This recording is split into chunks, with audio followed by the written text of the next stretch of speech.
ನಮಸ್ಕಾರ, G Kannada news ಡಿಎನ್ಎಗೆ ಸ್ವಾಗತ. ನಾನು ಪ್ರವೀಣ್ ಕುಂಬಾರ್. ಇವತ್ತಿನ ಜಿ ಕನ್ನಡ ನ್ಯೂಸ್ ಡಿಎನ್ಎಯಲ್ಲಿ 5 ಪ್ರಮುಖ ಸುದ್ದಿಗಳನ್ನು ವಿಶ್ಲೇಷಣೆ ಮಾಡ್ತಾ ಹೋಗೋಣ. ಮೊದಲ ಸುದ್ದಿ ಅಮೆರಿಕ ಮತ್ತು ಇರಾನ್ಗೆ ಸಂಬಂಧಪಟ್ಟಂತ ಸುದ್ದಿ. ಡೊನಾಲ್ಡ್ ಟ್ರಂಪ್ ಇರಾನ್ ವಿರುದ್ಧ ಯುದ್ಧವನ್ನೇನೋ ಶುರು ಮಾಡಿದ್ರು, ಅದನ್ನ ಇನ್ನಿಲ್ಲವದಂತೆ ಮಾಡ್ತೀನಿ ಎನ್ನುವಂತ ಪಣವನ್ನು ಕೂಡ ತೊಟ್ಟರು, ಗುರಿಯನ್ನು ಕೂಡ ಇಟ್ಕೊಂಡ್ರು. ಅದು ಅಸಾಧ್ಯ ಅಂತ ಗೊತ್ತಾದ ತಕ್ಷಣವೇ ಯಾವ ಇರಾನ್ ಅಮೆರಿಕದ ಬಳಿ ಹೋಗಿ ಕದನ ವಿರಾಮ ಜಾರಿ ಮಾಡಿ ಅಂತ ಬೇಡಿಕೊಳ್ಳಬೇಕಾಗಿತ್ತು, ಅದರ ಉಲ್ಟಾವಾಗಿ ಇವತ್ತು ಅಮೆರಿಕವೇ ಕದನ ವಿರಾಮದ ಸಾಧ್ಯತೆಗಳ ಬಗ್ಗೆ ಮಾತನಾಡುವುದು ಮತ್ತು ಕದನ ವಿರಾಮ ಆಗಬೇಕು ಅಂತ ಬಯಸ್ತಾ ಇರುವಂಥ ವಿಚಾರ. ಆ ಕಾರಣಕ್ಕಾಗಿ ಅಮೆರಿಕ ಯಾವೆಲ್ಲ ಪ್ರಯತ್ನಗಳನ್ನು ಪಟ್ಟಿತ್ತು, ಏಪ್ರಿಲ್ 7ರಿಂದ 4 ಬಾರಿ ಕದನ ವಿರಾಮವನ್ನು ಪೋಸ್ಟ್ಪೋನ್ ಮಾಡ್ತಾ ಬಂದಿದ್ದನ್ನು ನೋಡಿದ್ದೀವಿ. ಇದೀಗ 2 ದೇಶಗಳ ನಡುವೆ ಗುಪ್ತವಾಗಿ ಮಾತುಕತೆ ನಡೀತಾ ಇದೆ ಅಂತೆ. ಆ ಗುಪ್ತ ಮಾತುಕತೆ ಒಂದು ಫಲಪ್ರದ ಆಗಬಹುದು ಎನ್ನುವಂಥ ವಿಚಾರ ಇರಾನ್ ಮತ್ತು ಅಮೆರಿಕಾದಿಂದ ಕೂಡ ಬರ್ತಾ ಇದೆ. ಒಂದು ಆಶಾದಾಯಕ ಬೆಳವಣಿಗೆ ಈ ಯುದ್ಧದ ಸಮಯದಲ್ಲಿ 2 ದೇಶಗಳ ನಡುವೆ ಆಗ್ತಾ ಇದೆ ಅಂತ ಈ ಅಖಾಡಕ್ಕೆ ಸ್ವತಃ ಡೊನಾಲ್ಡ್ ಟ್ರಂಪ್ ಅವರೇ ಇದೀಗ ಧುಮುಕಿದ್ದಾರೆ ಎನ್ನುವಂಥ ಸುದ್ದಿ. ಹಾಗಾದ್ರೆ ಏನಾಗ್ತಾ ಇದೆ? ಇದೇ ಜಿ ಕನ್ನಡ ನ್ಯೂಸ್ ಡಿಎನ್ಎಯ ಮೊದಲ ಸುದ್ದಿ. ಅಮೆರಿಕ ಇರಾನ್ ಗುಪ್ತ್ ಡೀಲ್.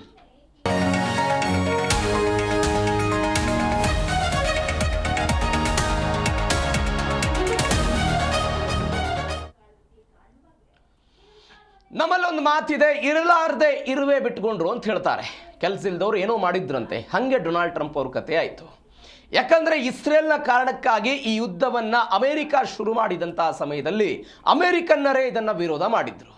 ಯುದ್ಧವೇನೋ ಶುರುವಾಯಿತು, ಆದರೆ ಯುದ್ಧವನ್ನು ಹೆಂಗೆ ಬಗೆಹರಿಸಬೇಕು, ಕದನ ವಿರಾಮವನ್ನು ಹೆಂಗೆ ಜಾರಿ ಮಾಡಬೇಕು ಅನ್ನುವಂಥ ಆಲೋಚನೆ ಸ್ವತಃ ಡೊನಾಲ್ಡ್ ಟ್ರಂಪ್ ಅವ್ರಿಗೂ ಕೂಡ ಗೊತ್ತಾಗಲಿಲ್ಲ. ಅದಕ್ಕಾಗಿ ಪಾಕಿಸ್ತಾನದ ಮಧ್ಯಸ್ಥಿಕೆ ಆಯಿತು, ಇಸ್ಲಾಮಾಬಾದ್ನಲ್ಲಿ 2 ಸುತ್ತಿನ ಸಭೆ ಇದು ಹೋಯಿತು. ಕತಾರ್ ಕೂಡ ಅದರ ಪ್ರಯತ್ನ ಮಾಡ್ತು, ಸೌದಿ ಅರೇಬಿಯಾ ಮಾಡೋ ಪ್ರಯತ್ನವನ್ನು ಮಾಡ್ತು. ಇಲ್ಲ ರಷ್ಯಾಕ್ಕೆ ಹೋಗಿ ಚೀನಾಕ್ಕೆ ಹೋಗಿ ಚೀನಾದ ಮುಖಾಂತರ ಇರಾನ್ ಮೇಲೆ ಒತ್ತಡ ಹಾಕಿಸ್ತೀನಿ, ಆ ಮುಖಾಂತರ ಕದನ ವಿರಾಮಕ್ಕೆ ಮಾತುಕತೆಗೆ ಬರ್ತಾರೆ ಅಂತ ಡೊನಾಲ್ಡ್ ಟ್ರಂಪ್ ಅಂದ್ಕೊಂಡ್ರು. ಯಾವುದಕ್ಕೂ ಕೂಡ ಇರಾನ್ ಬಗ್ಲಿಲ್ಲ. ಆದರೆ ಇದೀಗ ಸ್ವತಃ ಅಂದರೆ ಪ್ರಾಕ್ಸಿ ಏನು 3ನೇ ಪಾರ್ಟಿಯಿಂದ ಮಾತುಕತೆ ಮಾಡಿಸೋ ಪ್ರಯತ್ನವನ್ನು ಟ್ರಂಪ್ ಏನು ಮಾಡ್ತಾ ಇದ್ರು, ಆ ಪ್ರಾಕ್ಸಿ ಸ್ಟೈಲನ್ನು ಬಿಟ್ಟು ಸ್ವತಃ ಡೊನಾಲ್ಡ್ ಟ್ರಂಪ್ ಅವರೇ ಮಾತುಕತೆಗೆ ಇಳಿದ್ರು. ಅವರು ಅಲ್ಲಿಯ ಅಧ್ಯಕ್ಷರು, ವಿದೇಶಾಂಗ ಸಚಿವರು, ಅಲ್ಲಿಯ ರಾಜತಾಂತ್ರಿಕರು ಅವರ ಮುಖಾಂತರ ಮಾತುಕತೆಗೆ ಹೋಗುವ ಮುಖಾಂತರ ಇದನ್ನು ಬಗೆಹರಿಸುವ ಪ್ರಯತ್ನವನ್ನು ಮಾಡ್ತಾ ಇದ್ದಾರೆ.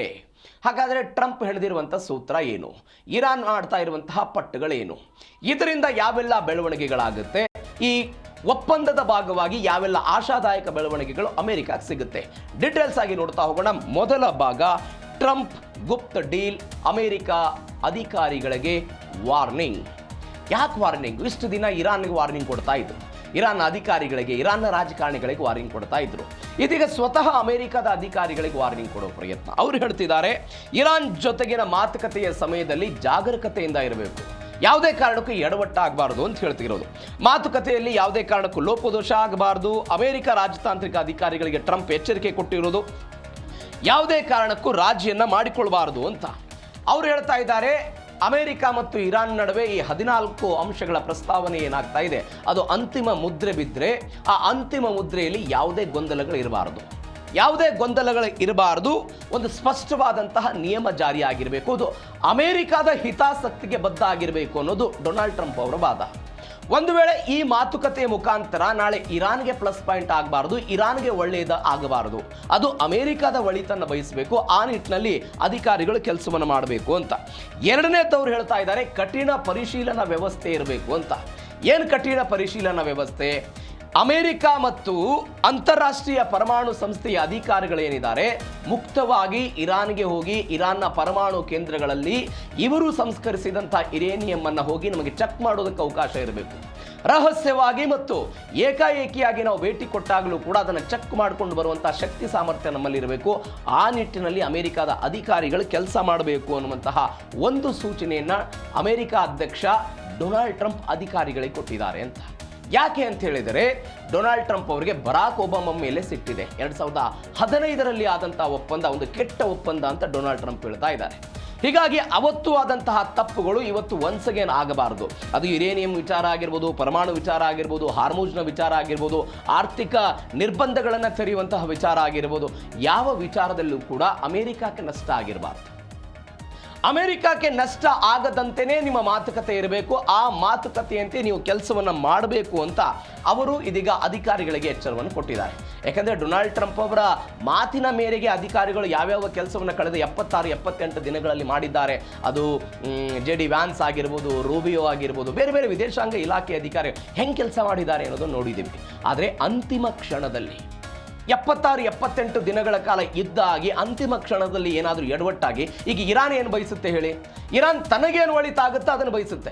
ಈಗ ಅಮೆರಿಕಕ್ಕೆ ಇರುವಂಥ ಒಂದು ಆತಂಕ ಏನು ಅಂತ ಹೇಳಿದರೆ, ಈ ಕ್ಷಣದ ತನಕ ಯುದ್ಧ ನಿಲ್ಲಲಿ ಅನ್ನುವಂಥ ಆತಂಕಕ್ಕೆ ಒಳಪಟ್ಟು ಇರಾನ್ ಏನಾದರೂ ನಮ್ಮ ಮಾತಿಗೆ ಒಪ್ಪಿಗೆಯನ್ನು ಸೂಚಿಸಿ ನಾಳೆ ಒಪ್ಪಂದವನ್ನು ಮುರಿದು ಮತ್ತೊಮ್ಮೆ ಒಳಗೆ ಇಂಥ ಪ್ರಯತ್ನವನ್ನು ಮಾಡಿದರೆ ಏನಾಗುತ್ತೆ ಅನ್ನುವಂಥ ಆತಂಕ ಅಮೆರಿಕಕ್ಕಿದೆ.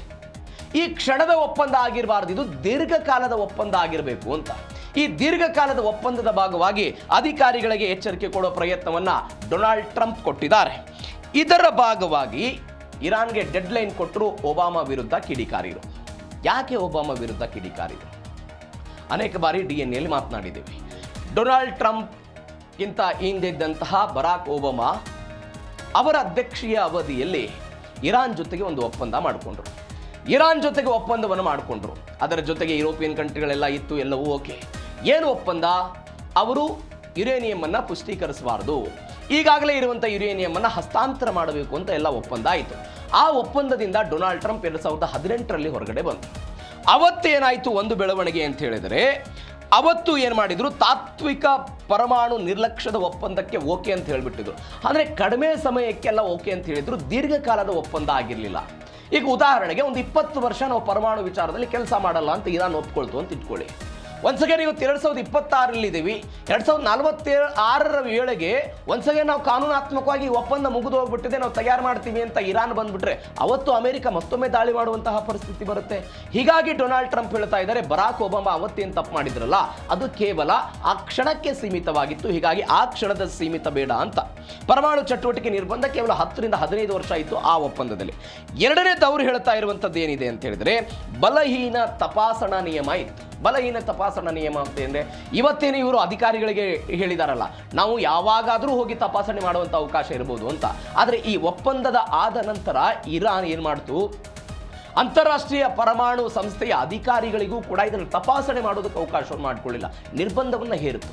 ಇದಕ್ಕೆ ಸೀಲ್ ಹಾಕಿದಾರೋ ಸೀಲ್ ಹಾಕಿಲ್ವೋ, ಇಸ್ಫಹಾನ್ನಲ್ಲಿ ಎಷ್ಟಿಟ್ಟಿದ್ದಾರೆ, ನಂಟಾಜ್ನಲ್ಲಿ ಎಷ್ಟಿಟ್ಟಿದ್ದಾರೆ, ಯಾವ ಮಾಹಿತಿಗೂ ಕೂಡ ಅಧಿಕಾರಿಗಳಿಗೆ ಗೊತ್ತಾಗೋದಕ್ಕೆ ಸಾಧ್ಯ ಆಗ್ತಾ ಇರಲಿಲ್ಲ. ಹೀಗಾಗಿ ಡೊನಾಲ್ಡ್ ಟ್ರಂಪ್ ಹೇಳ್ತಾ ಇದ್ದಾರೆ, ಮುಕ್ತವಾಗಿ ನಮಗೆ ಹೋಗಿ ಬರೋದಕ್ಕೆ ಸಾಧ್ಯ ಆಗಿರಬೇಕು, ಈ ಕಾರಣಕ್ಕಾಗಿ ಅಂತ ಹೇಳ್ತಾ ಇದ್ದಾರೆ.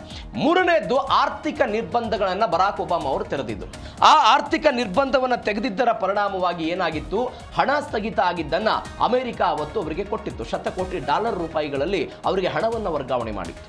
ಹೀಗಾಗಿ ಒನ್ಸ್ ಅಗೇನ್ ಆರ್ಥಿಕ ನಿರ್ಬಂಧಗಳನ್ನು ತೆಗೆದುಕೊಂಡು ಆ ಲಾಭವನ್ನು ಇರಾನ್ ಪಡೆದುಕೊಂಡು ನಾಳೆ ಮತ್ತೊಮ್ಮೆ ಕೈ ಎತ್ತಿಬಿಟ್ಟಿರೋದು ಅಮೆರಿಕ ಕ್ಲಾಸ್ ಆಗುತ್ತೆ ಅಂತ. ಹೀಗಾಗಿನೇ ಅವರು ಏನು ಅಂತ ಹೇಳಿದರೆ, ಇತಿಹಾಸದ ಅತ್ಯಂತ ಕೆಟ್ಟ ಒಪ್ಪಂದವನ್ನು ಬರಾಕ್ ಒಬಾಮಾ ಮಾಡಿಕೊಂಡಿದ್ರು, ಆ ಕೆಟ್ಟ ಒಪ್ಪಂದವನ್ನು ನಾವು ಈಗ ಮಾಡಿಕೊಳ್ಬಾರ್ದು ಅಂತ ಇತಿಹಾಸವನ್ನು ಪುನರ್ ಮನನ ಮಾಡೋ ಪ್ರಯತ್ನವನ್ನು ಡೊನಾಲ್ಡ್ ಟ್ರಂಪ್ ಮಾಡಿದ್ದಾರೆ. ಮೂರನೆಯದ್ದು, ಇರಾನ್ ಒಪ್ಪಂದ ಮುಸ್ಲಿಂ ರಾಷ್ಟ್ರಗಳಿಗೆ ಆತಂಕ ಆಗಿದೆ. ನೋಡಿ, ಇಷ್ಟು ದಿನಗಳ ಕಾಲ ಮುಸ್ಲಿಂ ದೇಶಗಳು ಇರಾನನ್ನು ವಿರೋಧಿಸ್ತಾ ಬಂದಿತ್ತು. ಯಾವ ಕಾರಣಕ್ಕಾಗಿ? ಅಮೆರಿಕಾದ ಕಾರಣಕ್ಕಾಗಿ. ಅಮೆರಿಕಾದ ಸೇನಾ ನೆಲೆಗಳಿಗೆ ಅವಕಾಶವನ್ನು ಕೊಟ್ಟಿತ್ತು. ಅದು ಇರಾಕ್ ವಿರುದ್ಧ ಆಗಿರ್ಬೋದು, ಇರಾನ್ ವಿರುದ್ಧ ಹೋರಾಟ ಮಾಡೋದಕ್ಕೆ ಅವಕಾಶಗಳಾಗಿತ್ತು. ಇದೀಗ Saudi Arabia, United Arab Emirates, UAE, Qatar, Pakistan ಇವರಿಗೆಲ್ಲರಿಗೂ ಕೂಡ ಪುಕ್ಕ ಶುರುವಾಗಿದೆ. ಯಾವ ಕಾರಣಕ್ಕಾಗಿ ಪುಕ್ಕ ಶುರುವಾಗಿದೆ ಅಂತ ಹೇಳಿದರೆ, ನಾನು ಮೊನ್ನೆಯೂ ಕೂಡ ಹೇಳಿದೆ, ಇರಾನ್ ಅನ್ನುವಂಥದ್ದು ಒಂದು ಶಿಯಾ ಪ್ರಾಬಲ್ಯ ಹೊಂದಿರುವಂತಹ ದೇಶ. ಮಧ್ಯಪ್ರಾಚ್ಯದ ಬೇರೆ ಬೇರೆ ದೇಶಗಳಲ್ಲಿ ಸುನ್ನಿ ಮುಸಲ್ಮಾನರು ಜಾಸ್ತಿ ಇದ್ದಾರೆ. ನಾಳೆ ಒಂದು ವೇಳೆ ಅಮೆರಿಕ ಮತ್ತು ಇರಾನ್ ನಡುವೆ ಒಪ್ಪಂದ ಆಗಿ ಆರ್ಥಿಕ ನಿರ್ಬಂಧಗಳೆಲ್ಲವೂ ಕೂಡ ತೆರವಾಗಿ ಆರ್ಥಿಕ ಸಹಾಯ ಏನಾದರೂ ಇರಾನ್ಗೆ ಜಾಸ್ತಿ ಸಿಗ್ತಾ ಹೋಗೋದಾದರೆ ಶಿಯಾ ಮುಸ್ಲಿಂ ಪ್ರಾಬಲ್ಯ ಹೊಂದಿರುವಂಥ ಇರಾನ್ನ ಪ್ರಾಬಲ್ಯ ಮಧ್ಯಪ್ರಾಚ್ಯದಲ್ಲಿ ಜಾಸ್ತಿ ಆಗುತ್ತೆ.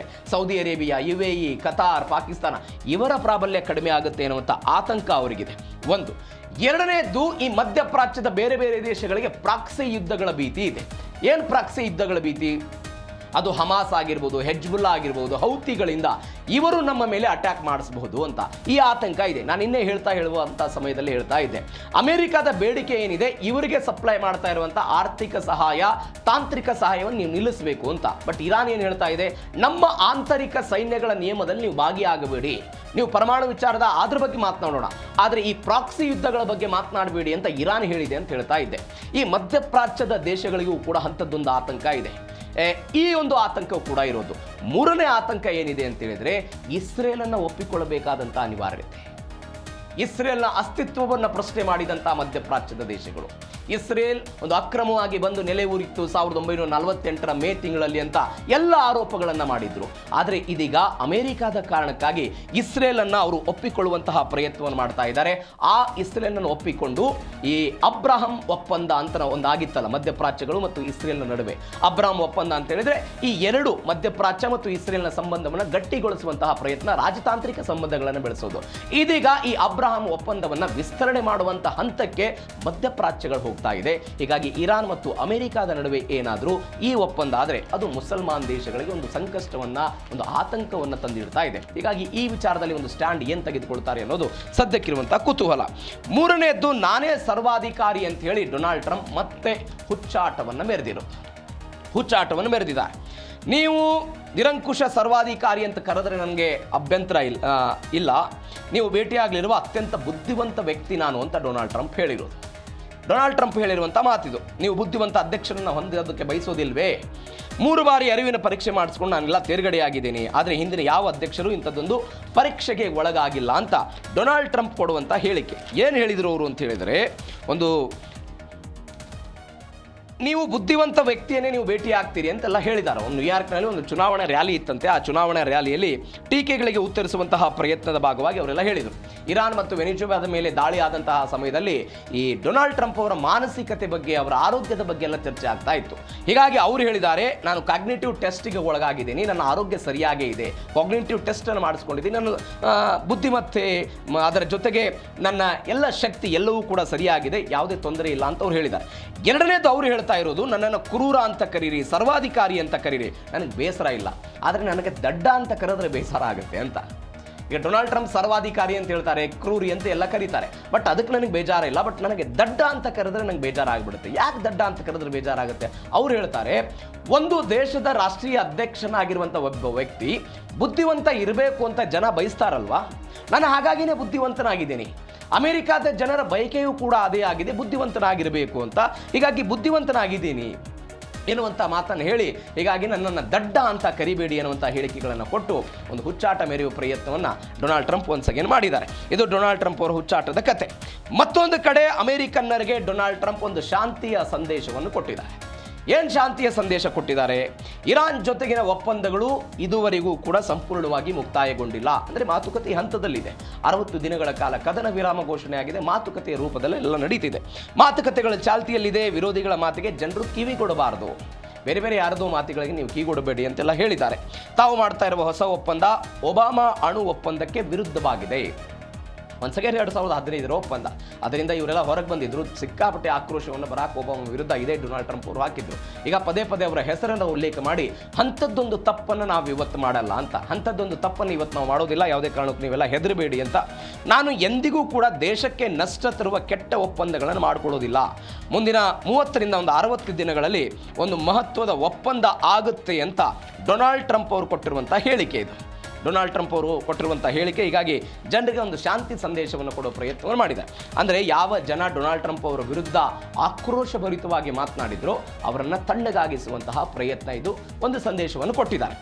ಇದರಲ್ಲಿ ಕೊನೆಯದಾಗಿ ಟ್ರಂಪ್ ಖಮೇನಿ ಒಪ್ಪಂದಕ್ಕೆ ಒಂದು 5 ಅಂಶಗಳು ಅಡ್ಡಿಯಾಗ್ತಾ ಇದೆ ಅಂತ, 5 ಅಂಶಗಳು ಅಡ್ಡಿಯಾಗ್ತಾ ಇದೆ ಅಂತ ಈ ವಿಚಾರದಲ್ಲಿ ಇದು ಶಾಂತಿಯ ಸಂದೇಶ ಆಯಿತು. ಒನ್ಸ್ ಅಗೇನ್ ನಾವು ವಿಚಾರಕ್ಕೆ ಬರೋದಾದರೆ ಇರಾನ್ ಮತ್ತು ಅಮೆರಿಕಾದ ನಡುವೆ ಮಾತುಕತೆ ಆಗ್ತಾ ಇದೆ. ಈ ಮಾತುಕತೆಗೆ ಕೆಲವೊಂದಿಷ್ಟು ವಿಚಾರಗಳು ಅಡ್ಡಿ ಬರ್ತಾ ಇದೆ. ಒನ್ಸ್ ಅಗೇನ್ ಅದೇ ವಿಚಾರ, 5 ವಿಚಾರಗಳು. ಇರಾನ್ ಸಮೃದ್ಧೀಕರಿಸಿದಂಥ ಯುರೇನಿಯಂ ಅನ್ನು ವಾಪಸ್ ಕೊಡಬೇಕು ಅನ್ನುವಂತಹ ವಿಚಾರ. ಹಾರ್ಮುಜ್ ಜಲಸಂಧಿ ಮೇಲೆ ನಿಯಂತ್ರಣವನ್ನು ಇರಾನ್ ಬಿಡಬೇಕು ಅನ್ನೋದು, ಮುಟ್ಟುಗೋಲು ಹಾಕಲಾದಂಥ ಇರಾನ್ನ ಸ್ವತ್ತುಗಳು ಬಿಡುಗಡೆ ಮಾಡಬೇಕು, ಇರಾನ್ ಬೆಂಬಲಿತ ಯಹೂದಿ ಹೆಜ್ಬುಲ್ಲಾ ಇವೆಲ್ಲವೂ ಕೂಡ ಇಸ್ರೇಲ್ ದಾಳಿಯನ್ನು ನಿಲ್ಲಿಸಬೇಕು, ಇರಾನ್ ತನ್ನ ಬ್ಯಾಲಿಸ್ಟಿಕ್ ಕ್ಷಿಪಣಿಯನ್ನು ತ್ಯಜಿಸಬೇಕು ಅನ್ನೋದು ಕೂಡ ಯಾರದ್ದಿದೆ? ಅಮೆರಿಕಾದ ಬೇಡಿಕೆ ಇದೆ. ಹೆಂಗೆ ಇದು ಅಂತ ನಾವು ನೋಡ್ತಾ ಹೋಗೋದಾದರೆ, ಈಗ ಯುರೇನಿಯಂ ಅನ್ನು ವಾಪಸ್ ಕೊಡಬೇಕು ಅಂತ ಈಗ ಅಂತಾರಾಷ್ಟ್ರೀಯ ಅಣು ಏಜೆನ್ಸಿ ಹೇಳ್ತಾ ಇದೆ, ಇರಾನ್ ಬಳಿ ಸುಮಾರು 970 ಪೌಂಡ್ ಅಂದರೆ 60% ಸಂಸ್ಕರಿಸಿದ ಯುರೇನಿಯಂ ಇದೆ. ಒಂದು 11 ಟನ್ಗಳಷ್ಟು ಆಗ್ಬೋದು. ಅದನ್ನು ಅವರು ಸಂಗ್ರಹ ಮಾಡಿದ್ದಾರೆ, ಎಲ್ಲವೂ ಕೂಡ ಆಗಿದೆ ಅಂತ. ಇದು ಅಮೆರಿಕಾದ ಕಣ್ಣಿಗೆ ಬಿತ್ತುಬಿಟ್ಟಿದೆ. ಹೀಗಾಗಿ ಏನಾಗಿದೆ ಅಂತ ಹೇಳಿದರೆ, ಅದನ್ನು ಹೇಗೆ ಯಾರಿಗೆ ಕೊಡಬೇಕು, ಯಾರ ಹತ್ರ ಕೊಟ್ಟರೆ ಏನಾಗುತ್ತೆ, ಏನು ಅಂತದೊಂದು ಚರ್ಚೆ ಇದೆ. ಅದನ್ನು ರಷ್ಯಾ ಕೊಡಬೇಕಾ, ಅಮೆರಿಕ ಕೊಡಬೇಕಾ ಅಂತ. ಬಟ್ ಅದನ್ನು ತಮ್ಮ ಬಳಿ ಇಟ್ಕೊಳ್ಬಾರದು ಅನ್ನೋದು ಅಮೆರಿಕದ ವಾದ. ಎರಡನೇದು ಹಾರ್ಮುಜ್ ಜಲಸಂಧಿ ಬಗ್ಗೆ ಹೇಳ್ತಿದ್ದಾರೆ. ಫೆಬ್ರವರಿ 28ನೇ ತಾರೀಕಿಗೆ ಹಾರ್ಮುಜ್ ಮುಕ್ತವಾಗಿತ್ತು, ಎಲ್ಲ ವಾಣಿಜ್ಯ ಹಡಗುಗಳೆಲ್ಲ ಹೋಗ್ತಾ ಇತ್ತು. ಆದರೆ ಯುದ್ಧ ಶುರುವಾದ ನಂತರ IRGC ಹಿಡಿತ ಸಾಧಿಸಿತು, ಅಮೆರಿಕ ಹಿಡಿತ ಸಾಧಿಸುವ ಪ್ರಯತ್ನವನ್ನು ಮಾಡಿತು, ಟೋಲ್ ಮುಖಾಂತರ ಹಣವನ್ನು ವಸೂಲಿ ಮಾಡೋ ಪ್ರಯತ್ನವನ್ನು ಮಾಡಿದ್ರು. ಇದೀಗ ಅವರು ನಾವು ಟೋಲನ್ನು ವಿಧಿಸಲ್ಲ, ಹೀಗಾಗಿ ಮುಕ್ತ ಸಂಚಾರಕ್ಕೆ ಅನುಮತಿಯನ್ನು ಕೊಡ್ತೀವಿ ಅಂತ ಇರಾನ್ನವರು ಹೇಳಿದ್ದಾರೆ ಅನ್ನುವಂಥ ಒಂದು ಸುದ್ದಿ ಬರ್ತಾ ಇದೆ. ಹೀಗಾಗಿ ಅಮೆರಿಕ ಅದನ್ನು ಒಪ್ಪಿಕೊಳ್ಳುವಂಥ ಸಾಧ್ಯತೆ ಇದೆ. ಮೂರನೇದ್ದು ಮುಟ್ಟುಗೋಲು ಹಾಕಿದಂಥ ಆಸ್ತಿ. ಎಷ್ಟಿದೆ ಮುಟ್ಟುಗೋಲು ಹಾಕಿದಂಥ ಆಸ್ತಿ ಅಂತ ಹೇಳಿದ್ರೆ $25 ಬಿಲಿಯನ್ ಆಸ್ತಿಯನ್ನು ಮುಟ್ಟುಗೋಲು ಹಾಕಲಾಗಿದೆ ವಿವಿಧ ಬ್ಯಾಂಕ್ಗಳಲ್ಲಿ. ಅದನ್ನು ನೀವು ವಾಪಸ್ ಕೊಡಬೇಕು ಅನ್ನೋದು ಇರಾನ್ದು. ಅದನ್ನು ಅನೇಕ ಬಾರಿ ಹೇಳಿದ್ದೀನಿ, ತೈಲ ಮಾರಾಟದಿಂದ ಬಂದಿರುವಂಥ ಹಣ. ಹೀಗಾಗಿ ಬರಾಕ್ ಒಬಾಮಾ ಅವರ ಕಾಲದಲ್ಲಿ 1.7 ಕೋಟಿ ಆಸ್ತಿಯನ್ನು ಅವ್ರಿಗೆ ಕೊಟ್ಟಿದ್ರಂತೆ. ಹೀಗಾಗಿ ಅದು ವಾಪಸ್ ಆಗಬಾರದು, ಹೀಗೆ ಹಣವನ್ನು ಕೊಟ್ಟು ನಾವು ಮೋಸ ಹೋಗಬಾರ್ದು ಅನ್ನೋದು ಡೊನಾಲ್ಡ್ ಟ್ರಂಪ್ ಅವರ ಆಶೆ ಇದೆ. ಹೀಗಾಗಿ ಈ ಬೇಡಿಕೆಗಳು ಸ್ವಲ್ಪ ಮಾತುಕತೆಗೆ ಹಿನ್ನಡೆಯನ್ನು ತರ್ತಾ ಇದೆ ಅಂತ. ಇದರ ಕೊನೆಯ ಭಾಗ ಒಂದು ಮಹತ್ವದ ಬೆಳವಣಿಗೆ ಅಂತ ಹೇಳಿದ್ರೆ, ಮುಜ್ತಬಾ ಖಮೇನಿ ಅವರ ವಿಚಾರಕ್ಕೆ ಸಂಬಂಧಪಟ್ಟಂತೆ ಅವರ ವ್ಯವಹಾರಗಳು ಹೆಂಗಾಗ್ತಾ ಇದೆ ಅಂತ ಹೇಳಿದ್ರೆ ಕೊರಿಯರ್ಗಳ ಮುಖಾಂತರ ಆಗ್ತಾ ಇದೆ. ಅವರ ತಂದೆ ಅಯತಲ್ಲಾ ಅಲಿ ಖಮೇನಿ ಮೃತಪಟ್ಟ ನಂತರ ಇವರು ಅಜ್ಞಾತ ಸ್ಥಳಕ್ಕೆಲ್ಲ ಹೋಗ್ಬಿಟ್ಟಿದ್ದಾರೆ. ಅಜ್ಞಾತ ಸ್ಥಳದಿಂದಲೇ ಇದೀಗ ಸುಪ್ರೀಂ ಲೀಡರ್ ಮುಜ್ತಬಾ ಖಮೇನಿ ಎಲ್ಲ ಚರ್ಚೆ ಮಾಡ್ತಿದ್ದಾರೆ. ಹ್ಯಾಂಡ್ ರಿಟರ್ನ್ ಪತ್ರಗಳು, ರಹಸ್ಯ ಕೊರಿಯರ್ಗಳ ಮುಖಾಂತರ ಮಾತುಕತೆಯನ್ನೆಲ್ಲ ನಡೆಸ್ತಿದ್ದಾರೆ. ಇರಾನ್ ರಾಜತಾಂತ್ರಿಕ ನಿರ್ಧಾರವನ್ನು ತೆಗೆದುಕೊಳ್ಬೇಕಾದ್ರೂ ಕೊರಿಯರ್ ಮುಖಾಂತರವೇ ಒಪ್ಪಿಗೆ ಆಗುತ್ತೆ. ಹೀಗಾಗಿ ಈ ಅಮೆರಿಕಾದ ಗುಪ್ತಚರ ವರದಿಗಳ ಮುಖಾಂತರ ಇದೆಲ್ಲ ಬಹಿರಂಗ ಆಗಿದೆ. ಹೆಂಗಾಗುತ್ತೆ ಇದು ಕೆಲಸ ಅಂತ ಹೇಳಿದ್ರೆ, ಅಜ್ಞಾತ ಸ್ಥಳದಲ್ಲೇ ಕೂತ್ಕೊಂಡು ಕೇವಲ ವಿಶ್ವಾಸಾರ್ಹ ಕೊರಿಯರ್ಗಳನ್ನು ಮಾತ್ರ ಅವರು ಟಚ್ ಮಾಡ್ತಾ ಇದ್ದಾರೆ. ಎರಡನೇದ್ದು, ಅವರು ಯಾವುದೇ ಎಲೆಕ್ಟ್ರಿಕ್ ಐಟಮ್ಗಳನ್ನು ಬಳಕೆ ಮಾಡ್ತಾ ಇಲ್ಲ. ಅದು ಮೊಬೈಲ್ ಫೋನ್ ಆಗಿರ್ಬೋದು, ಇಂಟರ್ನೆಟ್ ಆಗಿರ್ಬೋದು, ಯಾವುದನ್ನು ಕೂಡ ಬಳಕೆ ಮಾಡದೆ ಭೂಗತ ಬಂಕರ್ನಲ್ಲಿ ಕುಳಿತುಕೊಂಡು ಈ ಯುರೇನಿಯಂ ಹಸ್ತಾಂತರ ಮಾಡಬೇಕು, ಪರಮಾಣು ವಿಚಾರದಲ್ಲಿ ಏನು ಮಾಡಬೇಕು, ಏನು ಎತ್ತ ಅನ್ನೋದನ್ನು ಕೇವಲ ಕೊರಿಯರ್ ಮುಖಾಂತರ ಮಾಡ್ತಾರೆ. ಅದು ಹೆಂಗಾಗ್ತಾ ಇದೆ ಅಂತ ಹೇಳಿದ್ರೆ, ಇರಾನ್ನ ರಾಜತಾಂತ್ರಿಕರು ಏನಿರ್ತಾರೆ, ವಿಶ್ವಾಸಾರ್ಹ ರಾಜತಾಂತ್ರಿಕರು, ಈ ರಾಜತಾಂತ್ರಿಕರು ಏನು ಮಾಡ್ತಾರೆ, ತಾವು ಬರೆದಿದ್ದನ್ನು ಎಲ್ಲವನ್ನು ಕೂಡ ಮುಜ್ತಬಾ ಖಮೇನಿಗೆ ಕೊರಿಯರ್ ಮುಖಾಂತರ ಕಳಿಸ್ತಾರೆ. ಆ ವ್ಯಕ್ತಿ ಅದನ್ನು ಓದಿದ ನಂತರ, ಆ ವ್ಯಕ್ತಿ ಇದಕ್ಕೆ ಓಕೆ ಅಂದ ನಂತರ ಅದನ್ನು ಅಮೆರಿಕಕ್ಕೆ ಕಳಿಸುವ ಪ್ರಯತ್ನ ಆಗುತ್ತೆ. ರಾಜತಾಂತ್ರಿಕರು ಮುಜ್ತಬಾ ಖಮೇನಿ ಕಳಿಸೋದು, ಖಮೇನಿ ಅದನ್ನು ಓಕೆ ಮಾಡಿದ ನಂತರ ಅದನ್ನು ಅಮೆರಿಕ ಕಳಿಸೋದು, ಎಲ್ಲವೂ ಕೂಡ ಪ್ರೊಸೆಸ್ ಲೇಟ್ ಆಗುತ್ತೆ.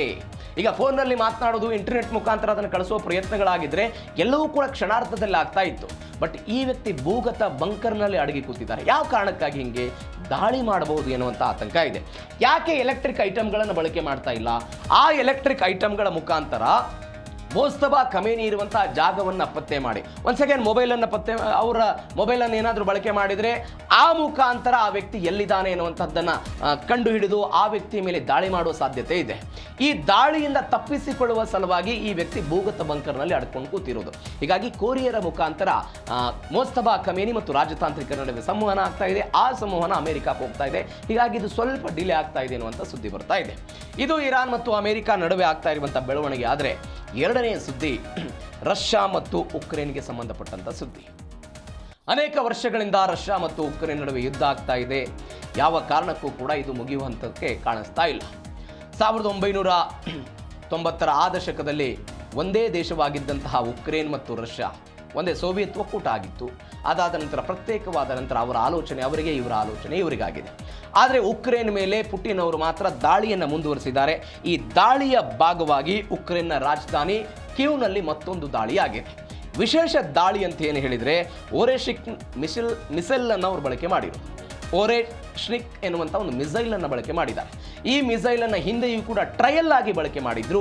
ಇದೀಗ ಅದನ್ನು ಪ್ರಯೋಗಾರ್ಥವಾಗಿ ಇದೀಗ ಉಕ್ರೇನ್ ಮೇಲೆ ದಾಳಿ ಮಾಡಿದ್ದಾರೆ. ಹಾಗಾದರೆ ಏನಿದು ಓರೆಶ್ನಿಕ್ ಮಿಸೈಲ್? ಏನು ಪರಿಣಾಮ ಆಗುತ್ತೆ? ಯಾವ ಕಾರಣಕ್ಕಾಗಿ ಈ ದಾಳಿ ಆಯಿತು? ಡೀಟೇಲ್ಸ್ ನೋಡ್ತಾ ಹೋಗೋಣ. ರಷ್ಯಾ ರಹಸ್ಯ ಅಸ್ತ್ರಕ್ಕೆ ಉಕ್ರೇನ್ ಒಂದು ಕ್ಷಣ ದಂಗಾಗ್ಬಿಟ್ಟಿದೆ. ಏನು ದಂಗಾಯಿತು?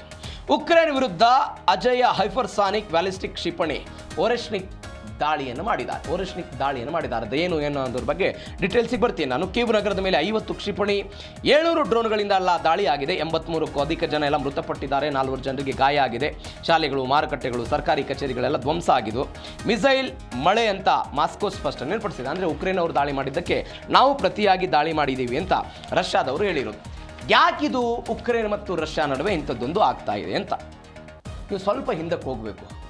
ರಷ್ಯಾ ಮತ್ತು ಉಕ್ರೇನ್ ಹೊಂದಿದ್ದಂತಹ ಸಮಯದಲ್ಲಿ ಕಿವನ್ ರುಸ್ ಎನ್ನುವಂಥ ಒಂದು ಸಾಮ್ರಾಜ್ಯ ಇತ್ತಲ್ಲಿ. ಆ ಕಿವನ್ ರುಸ್ನ ಸಾಮ್ರಾಜ್ಯದ ರಾಜಧಾನಿ ಯಾವುದಾಗಿತ್ತು ಅಂತ ಹೇಳಿದ್ರೆ ಇದೇ ಕಿವ್ ಎನ್ನುವಂಥ ಒಂದು ಪ್ರದೇಶ. ಈ ಕಿವ್ ಎನ್ನುವಂತಹ ಒಂದು ಪ್ರದೇಶ ಏನಿದೆ ಇದು ಉಕ್ರೇನ್ನ ರಾಜಧಾನಿ ಆಗಿದೆ. ರಷ್ಯಾ ಮತ್ತು ಉಕ್ರೇನ್, ಬೆಲಾರಸ್ ಈ 3 ದೇಶಗಳ ಮೂಲವೂ ಕೂಡ ಕಿವ್ ಅಂತ ಹೇಳಲಾಗುತ್ತೆ. ಅದನ್ನು ರಷ್ಯನ್ ಅವರು ನಂಬ್ತಾರೆ. ಹೀಗಾಗಿ ರಷ್ಯಾದ ಪುಟಿನ್ ಅವರು ಏನು ಹೇಳ್ತಾರೆ ಅಂತ ಹೇಳಿದ್ರೆ ರಷ್ಯಾ ತನ್ನ ಧಾರ್ಮಿಕ ಸಾಂಸ್ಕೃತಿಕ ಬೇರನ್ನ ಕಿವ್ನಲ್ಲಿ ಉಟ್ಕೊಂಡಿದೆ. ಹೀಗಾಗಿ ನಮಗೆ ಕಿವ್ ಇಂಪಾರ್ಟೆಂಟು, ಆ ಪ್ರದೇಶ ಇಂಪಾರ್ಟೆಂಟು ಅಂತ ಪುಟಿನ್ ಅವರು ಹೇಳೋದು. ಆದರೆ ಸ್ವಲ್ಪ ದಿನಗಳ ನಂತರ ಏನಾಯಿತು ಅಂತ ಹೇಳಿದ್ರೆ 1991-92 ಆ ಆಸುಪಾಸಿನಲ್ಲಿ ಉಕ್ರೇನ್ ಸೋವಿಯತ್ ಒಕ್ಕೂಟದ ಭಾಗದಿಂದ ಹೊರಗಡೆ ಹೋಗಿ ಬೇರ್ಪಟ್ಬಿಡ್ತು. ಈ ಪ್ರದೇಶ ಬೇರ್ಪಟ್ಟ ನಂತರ ಅತಿ ದೊಡ್ಡ ಭೌಗೋಳಿಕ ರಾಜಕೀಯ ದುರಂತ ಅಂತ ಇದೇ ಪುಟಿನ್ ಅವರು ಕರೆದ್ರು. ಆ ಪ್ರದೇಶ ನಮ್ಮಲ್ಲೇ ಇರಬೇಕಾಗಿತ್ತು, ಆದರೆ ಸಪ್ರೇಟ್ ಆಗಿ ಹೋಗ್ಬಿಡ್ತು 1991-92 ಆಸುಪಾಸಿನಲ್ಲಿ. ಹೀಗಾಗಿ ಒಂದು ದೊಡ್ಡ ದುರಂತ ಇದು ಅಂತ. ಯಾಕೆ ದುರಂತ ಅಂತ ಅವ್ರು ಹೇಳಿದ್ರು ಅಂತ ಹೇಳಿದ್ರೆ ವಿವಾದಕ್ಕೆ ಏನು ಕಾರಣ ಅನ್ನೋದು ಇಲ್ಲೇ ಇದೆ ಟ್ವಿಸ್ಟ್. ವಿವಾದಕ್ಕೆ ಕಾರಣ ಏನು ಅಂತ ಹೇಳಿದ್ರೆ ರಷ್ಯಾ ಪುಟಿನ್ ಬಯಸ್ತಾ ಇರೋದೇನು ಉಕ್ರೇನ್ ನಮ್ಮ ಅಂಡರ್ನಲ್ಲಿ ಇರಬೇಕು ಅಂತ. ಬಟ್ ಉಕ್ರೇನ್ನ ಜೆಲೆನ್ಸ್ಕಿ ಏನು ಹೇಳ್ತಾರೆ, ನಾವು ನ್ಯಾಟೋ ಭಾಗಕ್ಕೆ ಹೋಗ್ತೀವಿ ಅಂತ. ಅಂದರೆ ನಾವು ಅಮೆರಿಕಾದ ಮಿತ್ರತ್ವವನ್ನು ಬಯಸ್ತೀವಿ ಅಂತ. ಇದೇ ವಿವಾದದ ಕಾರಣವಾಗಿಯೇ ಈ ವಿವಾದ ಅಂದರೆ ಅಮೆರಿಕ ಮತ್ತು ರಷ್ಯಾಕ್ಕಾಗಿ ಬರಲ್ಲ. ರಷ್ಯಾದ ಶತ್ರು ದೇಶವಾಗಿರುವಂಥ ಉಕ್ರೇನ್ ಅಮೆರಿಕಾದ ಸ್ನೇಹತ್ವವನ್ನು ಬಯಸ್ತಾ ಇದೆ. ಈ ಟ್ರಯಾಂಗಲ್ ಸ್ಟೋರಿ ಏನಿದೆ 3 ದೇಶಗಳ ನಡುವೆ, ಇದು ಉಕ್ರೇನ್ನ ಮೇಲೆ ದಾಳಿ ಮಾಡುವಂತೆ ಮಾಡ್ತಾ ಇದೆ.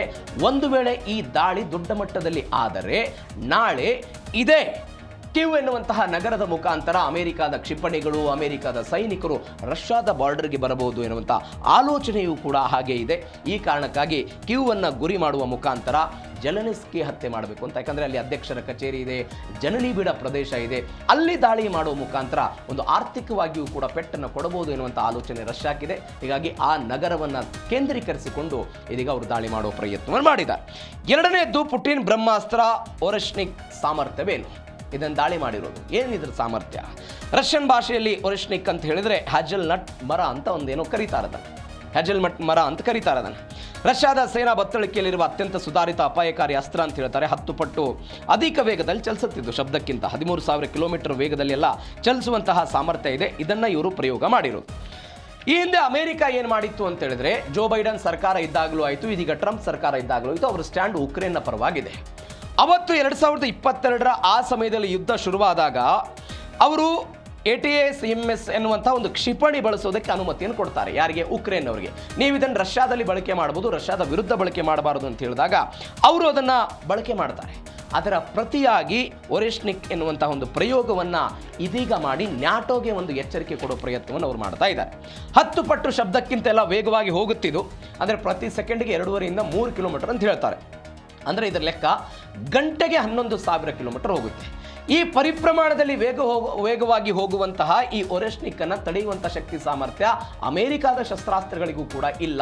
ಈ ಕಾರಣಕ್ಕಾಗಿ ಅದನ್ನು ಬಳಕೆ ಮಾಡುವಂಥ ಒಂದು ಪ್ರಯತ್ನ. ಎರಡನೇದು MIRV ಎನ್ನುವಂಥ ಒಂದು ತಂತ್ರಜ್ಞಾನ ಇದೆ ಇದರಲ್ಲಿ. ಏನಿದು MIRV ತಂತ್ರಜ್ಞಾನ ಅಂತ ಹೇಳಿದ್ರೆ, ಒಂದು ಕ್ಷಿಪಣಿ ಆಕಾಶದಿಂದ ಭೂಮಿಗೆ ಮರಳುವಾಗ 6-8 ಭಾಗಗಳಾಗಿ ವಿವಿಧ ಗುರಿಗಳನ್ನು ಏಕಕಾಲಕ್ಕೆ ತಲುಪಿ ಅಲ್ಲಿ ಸ್ಫೋಟ ಮಾಡುವಂತಹ ಶಕ್ತಿ ಸಾಮರ್ಥ್ಯ ಒರೆಶ್ನಿಕ್ಗೆ ಇದೆ. ಇದನ್ನು ಅವರು ಬಳಕೆ ಮಾಡ್ತಾ ಇದ್ದಾರೆ. ಮತ್ತೊಂದು ಭಾಗ ಏನು ಅಂತ ಹೇಳಿದ್ರೆ, ಪರಮಾಣುವನ್ನು ತೆಗೆದುಕೊಂಡು ಹೋಗುವಂಥ ಶಕ್ತಿ ಸಾಮರ್ಥ್ಯ ಇದಕ್ಕಿದೆ. ಎಲ್ಲಕ್ಕಿಂತ ಹೆಚ್ಚಾಗಿ ರಷ್ಯಾದ ಗುರಿ ಏನು ಅಂತ ಹೇಳಿದ್ರೆ ಅಮೆರಿಕ ಮತ್ತು ಯುರೋಪಿಯನ್ ಕಂಟ್ರಿಗಳು. ನೀವು ರಷ್ಯಾದ ಒಂದು ಪ್ರದೇಶದಿಂದ ಕುಳಿತುಕೊಂಡು ಇದನ್ನು ದಾಳಿ ಮಾಡಿಬಿಟ್ರೆ, ಇದರಿಂದ ದಾಳಿ ಮಾಡಿದ್ರೆ ಯುರೋಪಿಗೆ ಹೋಗಿ ಕೆಲವೇ ಗಂಟೆಗಳಲ್ಲಿ ಅದು ಸ್ಫೋಟ ಆಗುತ್ತೆ. ಇದನ್ನು ತಡೆಯುವಂಥ ಶಕ್ತಿಶಾಲಿ ಯಾರಿಗೂ ಕೂಡ ಇಲ್ಲ. ಹೀಗಾಗಿ ಅದನ್ನು ಬಳಕೆ ಮಾಡೋ ಪ್ರಯತ್ನವನ್ನು ಅವರು ಇದೀಗ ಮಾಡ್ತಾ ಇರೋದು. ಈಗ ನಾವು ಅಮೆರಿಕಾದ ಪೆಟ್ರಿಯಾಟ್ ಬಗ್ಗೆ ಮಾತನಾಡ್ತಾ ಇದ್ವಿ. ಅದು ಈಜಿಪ್ಟ್ ಆಗಿರ್ಬೋದು, ಮಧ್ಯಪ್ರಾಚ್ಯದ ಬೇರೆ ಬೇರೆ ದೇಶಗಳಿಗೆ ಪೆಟ್ರಿಯಾಟ್ಗಳನ್ನು ಕೊಟ್ಟಿದ್ದಾರೆ, ಅವುಗಳ ಮುಖಾಂತರ ರಕ್ಷಣೆ ಅಂತ. ಸ್ವತಃ ಅಮೆರಿಕಾದ ಪೆಟ್ರಿಯಾಟ್ಗಳಿಗೂ ಕೂಡ ಇದೀಗ ರಷ್ಯಾದ ಒರೆಶ್ನಿಕ್ ಸಾಮರ್ಥ್ಯವನ್ನು ತಡೆ ಹಿಡಿಯಬಲ್ಲಂತಹ ಶಕ್ತಿ ಇಲ್ಲ.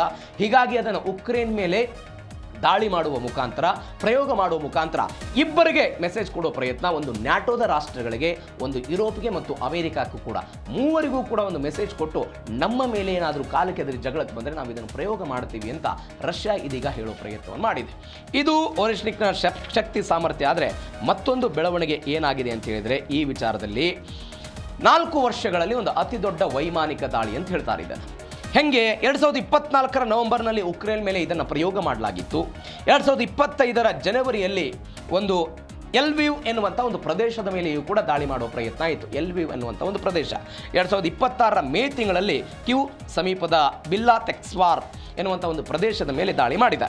4 ವರ್ಷಗಳಲ್ಲಿ ಏನೇನಾಗಿತ್ತು ಅನ್ನೋದು ನೋಡಿ. 2022ರಲ್ಲೆಲ್ಲ ಯುದ್ಧ ಶುರುವಾಯಿತು.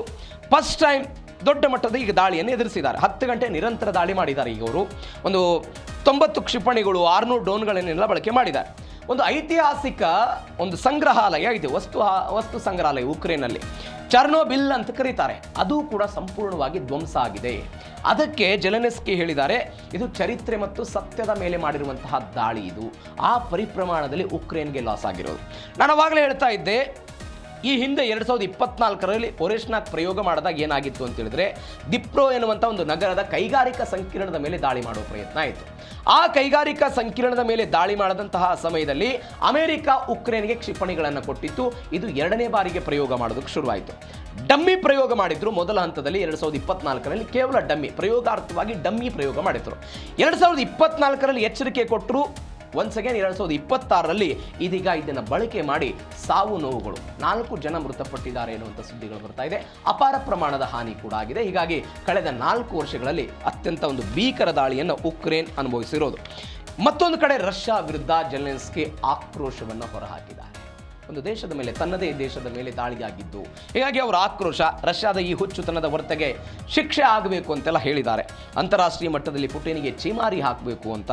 ಕೀವ್ ನಗರದ ವಾಯುದಾಳಿಯ ಸೈರನ್ಗಳು ಮೊಳಗ್ತಾನೆ ಇವೆ, ನಾವು ಪ್ರತೀಕಾರವನ್ನು ತೀರಿಸಿಕೊಳ್ತೀವಿ, ಇಡೀ ಕೀವ್ ನಗರ ದಟ್ಟ ಹೊಗೆಯಿಂದ ಆವೃತವಾಗಿದೆ ಅಂತ ಜೆಲೆನ್ಸ್ಕಿ ಕೊಟ್ಟಿರುವಂತಹ ಎಚ್ಚರಿಕೆ ಇದು. ಆ ವ್ಯಕ್ತಿ ಈ ಬ್ಲಾಕ್ ಮೇಲ್ ಮಾಡ್ತಾ ಇದೆ ಜಗತ್ತು ರಷ್ಯಾವನ್ನು. ರಷ್ಯಾ ಇಡೀ ಜಗತ್ತನ್ನೇ ಬ್ಲಾಕ್ ಮೇಲ್ ಮಾಡ್ತಾ ಇದೆ. ಪುಟಿನ್ ಅನ್ನುವಂಥ ಒಬ್ಬ ವ್ಯಕ್ತಿ ಏನಿದ್ದಾರೆ, ಆ ವ್ಯಕ್ತಿ ಅಂತಾರಾಷ್ಟ್ರೀಯ ಭಯೋತ್ಪಾದಕ ಅಂತ ಜೆಲೆನ್ಸ್ಕಿ ಅವರ ಆಕ್ರೋಶ. ಮೊದಲ ಬಾರಿ ಜೆಲೆನ್ಸ್ಕಿ ಕ್ಷಿಪಣಿ ಬಳಸಿದಾಗ ಜಾಗತಿಕ ನಾಯಕರು ಅದನ್ನೇನಾದರೂ ಆಕ್ರೋಶವನ್ನು ಹೊರಹಾಕಿ ಅದರ ಬಗ್ಗೆ ಪ್ರತಿಕ್ರಿಯೆ ಕೊಟ್ಟಿದ್ರೆ ರಷ್ಯಾ ಈ ಪರಿಪ್ರಮಾಣದಲ್ಲಿ ಇವತ್ತು ದಾಳಿ ಮಾಡೋದಕ್ಕೆ ಸಾಧ್ಯ ಆಗ್ತಾ ಇಲ್ಲ. ಜಗತ್ತಿನ ಬೇರೆ ಬೇರೆ ದೇಶಗಳು ಈ ವಿಚಾರದಲ್ಲಿ ಸೈಲೆಂಟ್ ಆಗಿಬಿಟ್ಟಿವೆ. ಹೀಗಾಗಿ ಇದು 3ನೇ ದಾಳಿಗೆ ಕಾರಣ ಆಯಿತು ಅಂತ. 2024, 25 ಮತ್ತು 26 ಇದು 3ನೇ ದಾಳಿಗೆ ಕಾರಣ ಆಯಿತು. ನಾವು ಯಾವುದೇ ಕಾರಣಕ್ಕೂ ಶರಣಾಗತಿ ಆಗೋದಿಲ್ಲ. ಹೇಗೆ ಇರಾನ್ ಅಮೆರಿಕಾದ ವಿರುದ್ಧ ತೊಡೆತಟ್ಟಿ ನಿಂತಿದೆಯಲ್ಲ, ನಾವು ಯಾವುದೇ ಕಾರಣಕ್ಕೂ ಶರಣಾಗತಿ ಆಗೋದಿಲ್ಲ, ಪ್ರತೀಕಾರವನ್ನು ತೀರಿಸಿಕೊಳ್ತೀವಿ ಅಂತ. ಅದೇ ಮಾದರಿಯಲ್ಲಿ ಉಕ್ರೇನ್ನ ಜೆಲೆನ್ಸ್ಕಿ ಕೂಡ ಪುಟಿನ್ ವಿರುದ್ಧ ಒಂದು ಕೆಂಡ ಕಾರಿರುವಂತಹ ವಿಚಾರ ಆಯಿತು. ಮತ್ತೊಂದು ಬೆಳವಣಿಗೆ ಏನು ಅಂತ ಹೇಳಿದರೆ, ಹೈಪರ್ಸಾನಿಕ್ ಕ್ಷಿಪಣಿ ದಾಳಿಗೆ ಅಕ್ಷರಶಃ ಯುರೋಪ್ ಖಂಡನೆಯನ್ನು ವ್ಯಕ್ತಪಡಿಸಿದೆ. ಯಾಕೆ ಖಂಡನೆ? ನಾನು ಅವಾಗಲೇ ಹೇಳಿದೆ, 13 ಸಾವಿರ ಕಿಲೋಮೀಟರ್ ಹೋಗುವಂಥ ಶಕ್ತಿ ಇದೆ. ಒಂದು ವೇಳೆ ಯುರೋಪಿನ ದೇಶಗಳನ್ನು ಟಾರ್ಗೆಟ್ ಮಾಡಿ ಪುಟಿನ್ ಅವರು ದಾಳಿ ಮಾಡಬೇಕು ಅಂತ ಹೇಳಿದರೆ ಇದನ್ನು ಬಳಸ್ಬೋದು. ಹೀಗಾಗಿ ಅವರು ಅದರ ಬಗ್ಗೆ ಆಕ್ರೋಶವನ್ನು ಹೊರಹಾಕಿದ್ದಾರೆ. ಪರಮಾಣು ಸಾಮರ್ಥ್ಯದ ಕ್ಷಿಪಣಿ ಬಳಕೆಗೆ ಯುರೋಪಿಯನ್ ಯೂನಿಯನ್ ಎಲ್ಲ ಖಂಡನೆ ವ್ಯಕ್ತಪಡಿಸಿದೆ. ಕಾಜ್ ಕಲ್ಲಾಸ್ ತೀವ್ರ ಟೀಕೆನೆಲ್ಲ ವ್ಯಕ್ತಪಡಿಸಿದ್ದಾರೆ. ಉಕ್ರೇನನ್ನು ಕೆಂಗಡಿಸುವುದಕ್ಕೆ ಇದು ಪ್ರಯತ್ನ ಅಂತೆಲ್ಲ ಅವ್ರು ಹೇಳಿರೋದು. ಯುರೋಪಿಯನ್ ಒಕ್ಕೂಟ ಕಾಜ್ ಕಲ್ಲಾಸ್ ರಾಜಕೀಯ ಬೆದರಿಕೆ ತಂತ್ರ ಅಂತ ಹೇಳಿದ್ದಾರೆ. ಜರ್ಮನಿ ಇದೊಂದು ಅಪಾಯಕಾರಿ ಬೇಜವಾಬ್ದಾರಿತನದ ನಡೆ ಅಂತ ಹೇಳಿದೆ. ಬ್ರಿಟನ್ ಮತ್ತು ಫ್ರಾನ್ಸ್ ಅಂತಾರಾಷ್ಟ್ರೀಯ ನಿಯಮಗಳನ್ನು ಉಲ್ಲಂಘನೆ ಮಾಡ್ತಾ ಇದೆ, ಇದು ಆತಂಕಕ್ಕೆ ಕಾರಣ ಅಂತ ಹೇಳಿದ್ದಾರೆ. ಒರೆನ್ಸ್ಕಿ ಕ್ಷಿಪಣಿಗಳು ನಾನು ಅವಾಗಲೇ ಹೇಳಿದಾಗೆ ಇದು ದೂರ ಪ್ರಮಾಣದಲ್ಲಿ ಹೋಗಿ ಗುರಿಯನ್ನು ತಲುಪುವಂತಹ ಕಾರಣಕ್ಕಾಗಿ ಕೆಲವೇ ನಿಮಿಷಗಳಲ್ಲಿ ಯುರೋಪಿಯನ್ ದೇಶಗಳು ಕೂಡ ಭಸ್ಮ ಆಗಬಹುದು. ಆ ದಾಳಿಯನ್ನು ಎದುರಿಸಬೇಕಾದಂತಹ ಪರಿಸ್ಥಿತಿ ನಮಗೂ ಕೂಡ ಬರಬಹುದು ಎನ್ನುವ ಕಾರಣಕ್ಕಾಗಿ ಇದೀಗ ಯುರೋಪ್ ಈ ಹೈಪರ್ಸಾನಿಕ್ ಕ್ಷಿಪಣಿ ಬಳಕೆಗೆ ರಷ್ಯಾದ ವಿರುದ್ಧ ಕಿಡಿಕಾರಿರೋದು. ಒಂದು ಕಡೆ ಯುರೋಪಿಯನ್ ದೇಶಗಳು ಅಮೆರಿಕ ಉಕ್ರೇನ್ ಪರವಾಗಿ ನಿಂತಿದ್ದರೆ, ಇದೇ ರಷ್ಯಾ ಉಕ್ರೇನ್ ಮೇಲೆ ದಾಳಿ ಮಾಡುವ ಮುಖಾಂತರ ಯುರೋಪಿಯನ್ ಯೂನಿಯನ್ಗಳಿಗೆ ಮತ್ತು ಅಮೆರಿಕಕ್ಕೆ ಒಂದು ಸಂದೇಶವನ್ನು ಕೊಡುವ ಪ್ರಯತ್ನವನ್ನು ಮಾಡಿದೆ. ಹೀಗಾಗಿ ಇರಾನ್ ಮತ್ತು ಅಮೆರಿಕ ಯುದ್ಧದ ನಂತರ ಒನ್ಸ್ ಅಗೇನ್ ರಷ್ಯಾ ಮತ್ತು ಉಕ್ರೇನ್ನ ಯುದ್ಧ ಶುರುವಾಗುತ್ತಾ ಮತ್ತೆ ಪೂರ್ಣ ಪ್ರಮಾಣದಲ್ಲಿ ಏನಾಗುತ್ತೆ ಕಾದೋಣ. ಕನ್ನಡ ನ್ಯೂಸ್ ಡಿಎನ್ಎಲ್ಲಿ 3ನೇ ಸುದ್ದಿ.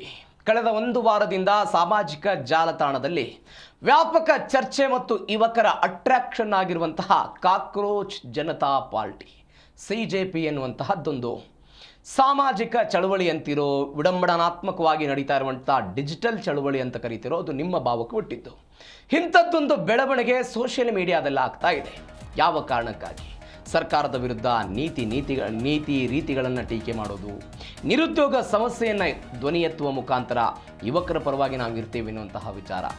ಮೂರನೆಯದ್ದು ನೀಟ್ ಅಕ್ರಮ, ಪರೀಕ್ಷೆಗಳ ಅಕ್ರಮ, ಇವುಗಳ ಬಗ್ಗೆ ಧ್ವನಿ ಎತ್ತೋ ಪ್ರಯತ್ನವನ್ನು ಮಾಡ್ತಾ ಇದೆ. ಯಾವ ಭಾರತೀಯ ಜನತಾ ಪಾರ್ಟಿ ಮತ್ತು ರಾಷ್ಟ್ರೀಯ ಕಾಂಗ್ರೆಸ್ ಇದೆ, ಅವೆರಡೂ ಕೂಡ ಸಾಮಾಜಿಕ ಜಾಲತಾಣದಲ್ಲಿ ಈವರೆಗೂ ಕೂಡ ಎಬ್ಬಸಿದಂತಹ ಧೂಳನ್ನು ಕೇವಲ ಕಾಕ್ರೋಚ್ ಜನತಾ ಪಾರ್ಟಿ 4-5 ದಿನಗಳಲ್ಲಿ ಎಬ್ಬಿಸಿತು. ಎಲ್ಲ ಯುವಕರು ಅದಕ್ಕೆ ಲೈಕ್ಸ್ ಹಾಕೋದು, ಫಾಲೋ ಮಾಡೋದು ಎಲ್ಲವನ್ನೂ ಕೂಡ ಶುರು ಮಾಡಿ 1 ಕೋಟಿಗಿಂತ ಅಧಿಕ ಅಂತ ಹೇಳ್ತಾರೆ. 1 ಕೋಟಿಗಿಂತಲೂ ಕೂಡ ಅಧಿಕ ಯುವಕರು ಇದನ್ನೆಲ್ಲ ಫಾಲೋ ಮಾಡೋಕ್ಕೆ ಶುರು ಮಾಡಿದ್ರು. ಹೆಂಗೆ ಶುರುವಾಯ್ತಿದು, ಯಾವ ಕಾರಣಕ್ಕಾಗಿ ಬಂತು, ಏನೆಲ್ಲ ಬೆಳವಣಿಗೆಗಳು ಈ ಹಿಂದೆ ಆಗಿತ್ತು, ಇದ್ರ ಬಗ್ಗೆ ಡೀಟೇಲ್ಸ್ ನೋಡ್ತಾ ಹೋಗೋಣ. ಕಾಕ್ರೋಚ್ ಪಾರ್ಟಿಯ ಡೇಟಾದಲ್ಲಿ ಅದಕ್ಕೆ ಬಗ್ಗೆ ಕೆಲವೊಂದಿಷ್ಟೆಲ್ಲ ಫೇಕ್ ಬಂದಿತ್ತಂತೆ, ಅದಕ್ಕೆ ಅವರೊಂದು ಸ್ಪಷ್ಟನೆ ಕೊಡೋ ಪ್ರಯತ್ನವನ್ನು ಮಾಡಿದರೆ ಏನೇನಾಯಿತು ಡೀಟೇಲ್ಸ್ ನೋಡ್ತಾ ಹೋಗೋಣ. ಕಾಕ್ರೋಚ್ ಜನತಾ ಪಾರ್ಟಿಯ ಕಥೆ ಏನು? ಸುಪ್ರೀಂ ಕೋರ್ಟ್ನಲ್ಲಿ ಒಂದು ಬೆಳವಣಿಗೆ ಆಯಿತು. ಏನು ಬೆಳವಣಿಗೆ ಆಯಿತು? ನಕಲಿ ಪದವಿಯನ್ನು ಬಳಕೆ ಮಾಡಿಕೊಂಡು ವ್ಯಕ್ತಿಯೊಬ್ಬರು ವಕೀಲಿಕೆ ಮಾಡೋದನ್ನು ಪ್ರಶ್ನೆ ಮಾಡಿ ಸುಪ್ರೀಂ ಕೋರ್ಟ್ನ ನ್ಯಾಯಾಧೀಶರು ಅವರನ್ನು ಜಿರಳೆ ಅಂತ ಕಂಪೇರ್ ಮಾಡಿಬಿಟ್ರು. ಕಾಕ್ರೋಚ್ ಅಂತ ಹೇಳಿದರು. ನಿರುದ್ಯೋಗ ಯುವಕರಿಗೂ ಕೂಡ ಕಾಕ್ರೋಚ್, ಸಮಾಜದ ಪರಾವಲಂಬಿಗಳು ಅಂತೆಲ್ಲ ಹೇಳಿದರು. ಈ ಕಾಕ್ರೋಚ್ ಅನ್ನುವಂತಹ ಪದ ಸುಪ್ರೀಂ ಕೋರ್ಟ್ನಿಂದ ಏನು ಬಂತಲ್ಲ, ಆ ಪದವನ್ನು ಇಟ್ಕೊಂಡು ಅಭಿಜಿತ್ ದೀಪ್ಕೆ ಎನ್ನುವಂತಹ ಒಬ್ಬ ಯುವಕ ಈ ಹಿಂದೆ ಆಮ್ ಆದ್ಮಿಯಲ್ಲಿದ್ದ 2020ರಿಂದ 2022 ತನಕ ಸಾಮಾಜಿಕ ಮಾಧ್ಯಮದ ನಿರ್ವಾಹಕರಾಗಿ ಆಮ್ ಆದ್ಮಿ ಪಾರ್ಟಿಯ ಜವಾಬ್ದಾರಿಯನ್ನು ಈ ವ್ಯಕ್ತಿ ನಿರ್ವಹಿಸ್ತಾ ಇದ್ರು. ಇದೀಗ ಅಭಿಜಿತ್ ದೀಪ್ಕೆ ಎನ್ನುವಂಥ ಈ ವ್ಯಕ್ತಿ ಪತ್ರಿಕೋದ್ಯಮದ ವಿದ್ಯಾರ್ಥಿ, ಅಮೆರಿಕಾದಲ್ಲಿ ಉನ್ನತ ಶಿಕ್ಷಣವನ್ನೆಲ್ಲ ಪಡೆದುಕೊಳ್ತಾ ಇದ್ರಂತೆ. ಈ ವ್ಯಕ್ತಿ ಇಂಥದ್ದನ್ನು ತೆಗೆದುಕೊಂಡು ಬಂದರು. ಇದಕ್ಕೊಂದವರು ಕಂಡೀಷನ್ಗಳನ್ನು ಕೊಟ್ಟರು. ಏನು ಕಂಡೀಷನ್ ಕೊಟ್ಟರು? ಇದನ್ನು ಸಪೋರ್ಟ್ ಮಾಡಬೇಕು ಅಂತ ಹೇಳಿದರೆ ನಿರುದ್ಯೋಗಿ ಆಗಿರಬೇಕು, ಆಲಸಿಗಳಾಗಿರಬೇಕು, ದಿನದ 24 ಗಂಟೆಯ ಪೈಕಿ 11 ಗಂಟೆ ಮೊಬೈಲನ್ನು ಬಳಕೆ ಮಾಡ್ತಿರಬೇಕು, ಯಾವಾಗಲೂ ಕೂಡ ಮೊಬೈಲ್ನಲ್ಲಿ ಸಾಮಾಜಿಕ ಜಾಲತಾಣಗಳನ್ನು ಬಳಕೆ ಮಾಡ್ತಿರಬೇಕು, ಆನ್ಲೈನಲ್ಲಿ ಆ ವ್ಯಕ್ತಿ ಕಂಟಿನ್ಯೂಸ್ ಆಗಿ ಆ್ಯಕ್ಟಿವ್ ಇರಬೇಕು. ಇವೆಲ್ಲವೂ ಕೂಡ ಈ ಮಾನದಂಡಗಳು. ಇದನ್ನು ನೀವು ಸಪೋರ್ಟ್ ಮಾಡ್ತೀರಿ ಅಂತ ಹೇಳಿದರೆ ಸದಾ ಆನ್ಲೈನಲ್ಲಿ ಇರಬೇಕು ಅಂತ. ಇದರ ಜೊತೆಗೆ ಒಂದು ಪ್ರಣಾಳಿಕೆಯನ್ನು ಕೂಡ ಈ ಪಾರ್ಟಿ ಬಿಡುಗಡೆ ಮಾಡಿತು. ಏನು ಪ್ರಣಾಳಿಕೆ? ಅವರು ಹೇಳಿದರು, ನಿವೃತ್ತ CJIಗೆ ನಾವು ರಾಜ್ಯಸಭಾ ಸ್ಥಾನವನ್ನು ಕೊಡೋದಿಲ್ಲ ಅಂತ. ಯಾವ ಕಾರಣಕ್ಕಾಗಿ ಅಂತ ಹೇಳಿದ್ರೆ, ಈ ಹಿಂದೆ ರಂಜನ್ ಗೊಗೊಯ್ ಎನ್ನುವಂಥ CJI ಅವರನ್ನು 2020ರ ಸಮಯದಲ್ಲಿ ನಾಮನಿರ್ದೇಶನ ಮಾಡಲಾಗಿತ್ತು. ಎಲ್ಲಿಗೆ? ರಾಜ್ಯಸಭೆಗೆ ನಾಮನಿರ್ದೇಶನ ಮಾಡಲಾಗಿತ್ತು. ಇವರು ಅದನ್ನು ಹೇಳಿದರು, ನಾವು ಯಾವುದೇ ಕಾರಣಕ್ಕೂ ನಿವೃತ್ತ CJI ಅವರನ್ನು ರಾಜ್ಯಸಭೆಗೆ ಕರ್ಕೊಂಡು ಬರಲ್ಲ ಅಂತ. ಒಂದು ಪಾಯಿಂಟ್. ಎರಡನೇ ಪಾಯಿಂಟು, ಈಗ ಚರ್ಚೆ ಆಗ್ತಾ ಇರುವಂಥ 33% ಮೀಸಲಾತಿಯನ್ನು 50%ಕ್ಕೆ ನಾವು ಏರಿಕೆ ಮಾಡ್ತೀವಿ, 50% ಮೀಸಲಾತಿ ಕೊಡ್ತೀವಿ, ಹೀಗಾಗಿ ಮಹಿಳೆಯರಿಗೆ ರಾಜಕೀಯ ಪ್ರಾತಿನಿಧ್ಯ ಕೊಡ್ತೀವಿ ಅಂತ ಅವರು ಪ್ರಣಾಳಿಕೆ ಹೇಳಿದರು. ಮೂರನೇದಾಗಿ ಅವರು ಹೇಳಿದರು, ಯಾರ್ಯಾರು ಪಕ್ಷಾಂತರ ಮಾಡಿ ಬೇರೆ ಬೇರೆ ಪಾರ್ಟಿಗೆಲ್ಲ ಹೋಗ್ತಾರಲ್ಲ, ಅವರು 20 ವರ್ಷಗಳ ಕಾಲ ಚುನಾವಣೆಗೆ ನಿಲ್ಲದಂತೆ ನಾವು ಮಾಡಿಬಿಡ್ತೀವಿ, ಯಾವುದೇ ಕಾರಣಕ್ಕೂ ಅವರು ಚುನಾವಣೆಗೆ ನಿಲ್ಲಬಾರದು ಅಂತ ಅದನ್ನು ಕೂಡ ಪ್ರಣಾಳಿಕೆಯಲ್ಲಿ ಹೇಳಿದರು. ಸಂಸತ್ತಿನ ಬಗ್ಗೆ ಟೀಕೆ ಟಿಪ್ಪಣಿಗಳಾಯಿತು, ಸುಪ್ರೀಂ ಕೋರ್ಟಿನ ಬಗ್ಗೆ ಆಯಿತು. ಅದಾದ ನಂತರ ಚುನಾವಣಾ ಆಯೋಗ ಅದನ್ನು ಕೂಡ ಕ್ಲೀನ್ ಮಾಡೋ ಪ್ರಯತ್ನವನ್ನೆಲ್ಲ ನಾವು ಮಾಡ್ತೀವಿ ಅಂತ ಅವರು ಹೇಳೋ ಪ್ರಯತ್ನ ಆಯಿತು. ನೀವು ನೋಡಿ, ಕೇವಲ ಭಾರತ ಮಾತ್ರ ಅಲ್ಲ, ಭಾರತದ ಸುತ್ತಮುತ್ತಲಿನ ದೇಶಗಳನ್ನು ನೀವು ಗಮನಿಸ್ತಾ ಬನ್ನಿ. ಉದಾಹರಣೆಗೆ ನೇಪಾಳ ತೆಗೆದುಕೊಳ್ಳಿ. ನೇಪಾಳದಲ್ಲಿ ಇಂಟರ್ನೆಟ್ ಬಳಕೆ ನಿಷೇಧ ಆಯಿತು. ಸೋಷಿಯಲ್ ಮೀಡಿಯಾಗಳನ್ನು ಯುವಕರು ಬಳಕೆ ಮಾಡಬಾರದು ಅಂತ ಒಂದು ಆದೇಶ ಬಂತು. ಇದರ ವಿರುದ್ಧ ಅಲ್ಲಿಯ ಯುವಕರೆಲ್ಲ ಪ್ರತಿಭಟನೆ ಮಾಡಿ ಕೊನೆಗೆ ಅಲ್ಲಿಯ ಇದ್ದಂತಹ KP ಶರ್ಮಾ ಓಲಿ ಅವರು ಪಲಾಯನ ಮಾಡುವಂತಹ ಪರಿಸ್ಥಿತಿ ಬಂತು. ಇದು ನೇಪಾಳದಲ್ಲಿ ಆಗಿತ್ತು. ಬಾಂಗ್ಲಾದೇಶದಲ್ಲಿ ಸ್ವತಂತ್ರ ಹೋರಾಟಗಾರರ ಕುಟುಂಬಸ್ಥರಿಗೆ ಇದ್ದಂಥ 30% ಮೀಸಲಾತಿಯನ್ನು ಯಾವ ಕಾರಣಕ್ಕಾಗಿ ಕೊಡಬಾರದು ಅಂತ ಯುವಕರೆಲ್ಲ ಪ್ರತಿಭಟನೆ ಮಾಡಿದರು. ಆ ಪ್ರತಿಭಟನೆಯ ಭಾಗವಾಗಿ ಶೇಖ್ ಹಸೀನಾ ದೇಶವನ್ನು ಬಿಟ್ಟು ಬಂದು ಭಾರತದಲ್ಲಿ ಆಶ್ರಯವನ್ನು ಪಡೆದುಕೊಂಡು ಬಂದಿದ್ದು. ಎರಡಾಯಿತು. ಮೂರನೇದ್ದು ಶ್ರೀಲಂಕಾದಲ್ಲಾಗಿತ್ತು. ಶ್ರೀಲಂಕಾದ ಆರ್ಥಿಕ ವ್ಯವಸ್ಥೆಯ ವಿರುದ್ಧ ಅಲ್ಲಿಯ ಯುವಕರೆಲ್ಲ ದಂಗೆ ಎದ್ದು ಬಿಟ್ಟಿದ್ರು. ಅಲ್ಲಿ ಅಧ್ಯಕ್ಷರ ಮನೆಗೆಲ್ಲ ಹೋಗಿ ಪ್ರತಿಭಟನೆ ಮಾಡಿದ್ರು. ಅಲ್ಲಿ ಅಧ್ಯಕ್ಷರು ಕೂಡ ಪಲಾಯನ ಮಾಡಿದ್ದನ್ನು ನಾವು ನೋಡಿದ್ದೀವಿ. ಒನ್ಸ್ ಅಗೇನ್ ಅದೇ ಮಾದರಿಯಲ್ಲಿ ಹಾಗೆ ಆಗುತ್ತೆ ಅಂತಲ್ಲ, ಬಿಕಾಸ್ ಆಯಾ ದೇಶಗಳ ವ್ಯಾಪ್ತಿ, ಆಯಾ ದೇಶಗಳ ಭೂಪ್ರದೇಶ, ಅಲ್ಲಿಯ ಜನಸಂಖ್ಯೆ ಎಲ್ಲವೂ ಕೂಡ ಕಡಿಮೆ. ಭಾರತದ ಒಟ್ಟಾರೆ ಭೂಪ್ರದೇಶ ದೊಡ್ಡದಿದೆ, ಇಲ್ಲಿ ಮತದಾರರ ಸಂಖ್ಯೆ ಜಾಸ್ತಿ ಇದೆ. ಹಾಗೆ ಆಗಿಬಿಡುತ್ತೆ ಅಂತಲ್ಲ, ಬಟ್ ಒಂದು ಸಾಮಾಜಿಕವಾಗಿ ಒಂದು ವಿಡಂಬನಾತ್ಮಕವಾಗಿ ನಾವು ಚಳುವಳಿ ಮಾಡ್ತೀವಿ ಅನ್ನುವಂಥ ಪಾರ್ಟಿ ಹುಟ್ಟುಕೊಂಡಿದ್ದೆ, ಅದೇ ಕಾಕ್ರೋಚ್ ಜನತಾ ಪಾರ್ಟಿ. ಇದು ಹೇಗೆ ಮುಂದೆ ತೆಗೆದುಕೊಂಡು ಹೋಗ್ತಾರೆ ಅನ್ನೋದು ಗೊತ್ತಿಲ್ಲ. ಹೀಗಂತೂ ಇದು ಸದ್ಯಕ್ಕೆ ಹುಟ್ಟುಕೊಂಡಿದೆ.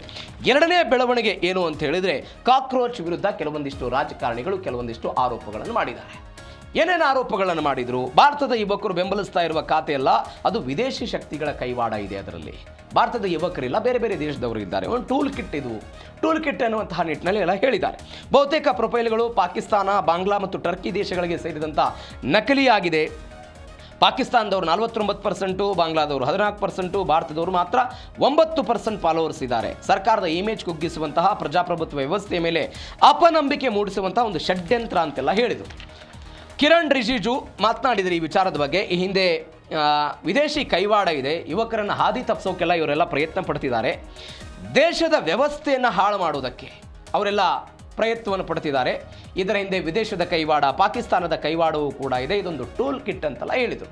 ಕಿರಣ್ ರಿಜಿಜು ಮುಂದುವರೆದು ಹೇಳಿದರು, ಈ ಒಂದು ಬೆಳವಣಿಗೆಯಿಂದ ದೇಶಕ್ಕೆ ಬರುವಂಥ ವಿದೇಶಿ ಹೂಡಿಕೆ ಏನಿದೆ, ವಿದೇಶಿ ನೇರ ಬಂಡವಾಳವೂ ಕೂಡ ಹೊಡೆತ ಆಗ್ತಾ ಇದೆ. ಈ ಕಾರಣಕ್ಕಾಗಿ ಇದನ್ನು ಕೈ ಬಿಟ್ಟು ಬಿಡಬೇಕು ಅಂತ ಕಿರಣ್ ರಿಜಿಜು ಹೇಳಿದರು. ಮತ್ತೊಂದು ಕಡೆ ಅವರು ಹೇಳ್ತಾರೆ, ಚುನಾವಣಾ ಆಯೋಗವನ್ನು ಸುಪ್ರೀಂ ಕೋರ್ಟ್ ಮತ್ತು ಸಂಸತ್ತು ಇವು ಪ್ರಜಾಪ್ರಭುತ್ವದ 3 ಅಂಗ ಅಂತ ನಾವು ಕರಿತೀವಿ. ಈ 3 ಅಂಗದ ಮೇಲೆ ಯುವಕರಿಗೆ ನಂಬಿಕೆ ಇದೆ. ಆ ನಂಬಿಕೆಯನ್ನು ಕುಗ್ಗಿಸುವ ಪ್ರಯತ್ನ ಇದು, ಅಪನಂಬಿಕೆಯನ್ನು ಸೃಷ್ಟಿ ಮಾಡೋ ಪ್ರಯತ್ನ ಆಗ್ತಾ ಇದೆ ಅಂತ ಅವರೆಲ್ಲ ಟೀಕೆ ಟಿಪ್ಪಣಿಗಳನ್ನು ಮಾಡೋ ಪ್ರಯತ್ನವನ್ನು ಎಲ್ಲ ಮಾಡಿದರು.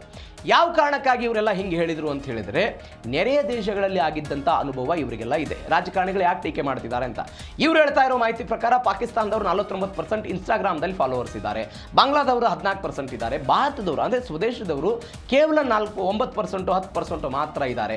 ಇದು ಹೀಗಾಗಿ ಟೂಲ್ ಕಿಟ್, ಬೇರೆ ದೇಶದವರು ಇದನ್ನೆಲ್ಲ ಮಾಡ್ತಿದ್ದಾರೆ, ಕೃತಕವಾಗಿ ಫಾಲೋವರ್ಸ್ಗಳನ್ನು ಸೃಷ್ಟಿ ಮಾಡ್ತಿದ್ದಾರೆ ಅಂತ ರಾಜಕಾರಣಿಗಳೆಲ್ಲವೂ ಕೂಡ ಆರೋಪವನ್ನು ಈ ಕಾಕ್ರೋಚ್ ಜನತಾ ಪಾರ್ಟಿಯ ವಿರುದ್ಧ ಮಾಡಿದರೆ ಅವರು ಇದಕ್ಕೆ ಸ್ಪಷ್ಟನೆ ಕೊಡೋ ಪ್ರಯತ್ನವನ್ನು ಮಾಡಿದ್ದಾರೆ. ಈ ರಾಜಕಾರಣಿಗಳಿಗೆ ಈ ವ್ಯಕ್ತಿ ಅಭಿಜಿತ್ ದೀಪ್ಕೆ ಎನ್ನುವಂತಹ ವ್ಯಕ್ತಿ ಡಾಟಾ ಸಮೇತ ಉತ್ತರ ಕೊಡೋ ಪ್ರಯತ್ನ ಮಾಡಿದ್ದಾರೆ, ಡಿಚ್ಚಿ ಕೊಟ್ಟಿದ್ದಾರೆ. ಇನ್ಸ್ಟಾಗ್ರಾಮ್ ಡೇಟಾವನ್ನು ಕೊಟ್ಟಿದ್ದಾರೆ. ಅಭಿಜಿತ್ ದೀಪ್ಕೆ ಏನು ಹೇಳಿದರು ಅವರು, ಭಾರತದಲ್ಲಿ 94.7% ಫಾಲೋವರ್ಸ್ ಇದ್ದಾರೆ. ಭಾರತದಲ್ಲಿ, ಅಮೆರಿಕಾದಲ್ಲಿ 1% ಇದ್ದಾರೆ, ಬ್ರಿಟನ್ನಲ್ಲಿ 0.7% ಇದ್ದಾರೆ, ಕೆನಡಾ ಮತ್ತು UAEಯಲ್ಲಿ ತಲಾ 0.6 ಇದ್ದಾರೆ. ಅಂದರೆ ಕಾಕ್ರೋಚ್ ಜನತಾ ಪಾರ್ಟಿಯನ್ನು ಫಾಲೋ ಮಾಡ್ತಾ ಇರೋರೆಲ್ಲರೂ ಕೂಡ ಭಾರತೀಯರಾಗಿದ್ದಾರೆ ಹೊರತು ವಿದೇಶಿಯರ ಅಲ್ಲ ಅನ್ನುವಂಥ ಒಂದು ಡಾಟಾವನ್ನು ಅವರು ಕೊಡೋ ಪ್ರಯತ್ನವನ್ನು ಮಾಡಿದರು. ಅವರು ಹೇಳಿದರು, ಪಾಕಿಸ್ತಾನ 49 ಇದೆ, ಬಾಂಗ್ಲಾದವರು 14% ಇದ್ದಾರೆ, USA ದವರು 14% ಇದ್ದಾರೆ, ಇಂಡಿಯಾದವರು 9% ಇದ್ದಾರೆ ಅಂತ. ಇದರ ತದ್ವಿರುದ್ಧವಾಗಿ ಇವರು ಕೊಟ್ಟು 94% ಇಂಡಿಯಾದವರೇ ಇದ್ದಾರೆ ಅಂತ. ನಿಮಗೆ ಕಳೆದ ಒಂದು 2-3 ದಿನಗಳ ಹಿಂದೆ ಸಾಮಾಜಿಕ ಜಾಲತಾಣದಲ್ಲಿ ಇದೆಲ್ಲವೂ ಕೂಡ ವೈರಲ್ ಆಗ್ತಾ ಇತ್ತು. BJP ನಾಯಕರು ಕೂಡ ಇದನ್ನು ಇಟ್ಕೊಂಡು ಮಾತನಾಡೋ ಪ್ರಯತ್ನ ಮಾಡಿದರು. ನೋಡಿ, ಈ ಟೋಲ್ ಕಿಟ್ ಇದು, ಬೇರೆ ಬೇರೆ ದೇಶದವರು ಇದ್ದಾರೆ, ಇದರ ಹಿಂದೆ ಕಾಂಗ್ರೆಸ್ನ ಕೈವಾಡ ಅಥವಾ ಪಾಕಿಸ್ತಾನ ಇವರೆಲ್ಲ ಮಾಡ್ತಾ ಇದ್ದಾರೆ, ಹಿಂಗೆಲ್ಲ ಮಾತನಾಡೋ ಪ್ರಯತ್ನ ಅಂದರೆ ಮತ್ತೊಬ್ಬರ ಕಡೆಗೆ ಬೊಟ್ಟು ಮಾಡೋ ಪ್ರಯತ್ನವನ್ನು ಮಾಡಿದರು. ಇದೀಗ ಅಭಿಜಿತ್ ದೀಪ್ಕೆ ಅವರೇ ಇದಕ್ಕೊಂದು ಸ್ಪಷ್ಟನೆ ಕೊಡೋ ಪ್ರಯತ್ನವನ್ನು ಮಾಡಿದ್ದಾರೆ. ಇದರ ಭಾಗವಾಗಿ ಮತ್ತೊಂದು ಬೆಳವಣಿಗೆ ಅಂತ ಹೇಳಿದರೆ, ಯಾವ್ಯಾವ ನಗರಗಳ ಫಾಲೋವರ್ಸ್ ಜಾಸ್ತಿ ಇದ್ದಾರೆ ಇದರಲ್ಲಿ, ಇದು ಬೇರೆ ಬೇರೆ ದೇಶಗಳ ಫಾಲೋವರ್ಸ್ ಆಯಿತು. ಭಾರತದಲ್ಲಿ ಯಾವ್ಯಾವ ನಗರಗಳು ಪ್ರಮುಖವಾಗಿ ನೋಡ್ತಾ ಹೋಗೋದಾದರೆ, ದೆಹಲಿಯಿಂದ 9.3% ಇದ್ದಾರೆ. ದೆಹಲಿ, ರಾಷ್ಟ್ರ ರಾಜಧಾನಿ ದೆಹಲಿ. ಅನೇಕ ಯೂನಿವರ್ಸಿಟಿಗಳಿದೆ, ಕಾಲೇಜುಗಳಿದೆ, ಅನೇಕ ಈ ನಮ್ಮ ಕಾಂಪಿಟೇಟಿವ್ ಎಕ್ಸಾಮ್ಗಳನ್ನು ಓದೋದಕ್ಕೆ, UPSC ಕೇಂದ್ರದ ನೌಕರಿಗಳನ್ನು ಪಡೆದುಕೊಳ್ಳೋದಕ್ಕೆ ದೆಹಲಿಗೆ ಓದೋದಕ್ಕೆ ಹೋಗ್ತಾರೆ. ಅವರ ಪ್ರಮಾಣ ಜಾಸ್ತಿ ಇದೆ, 9.3. ಬೆಂಗಳೂರು 6.2, ಮುಂಬೈ 5.1 ಇದೆ, ಕಲ್ಕತ್ತಾ 4.5, ಪುಣೆ 2.5.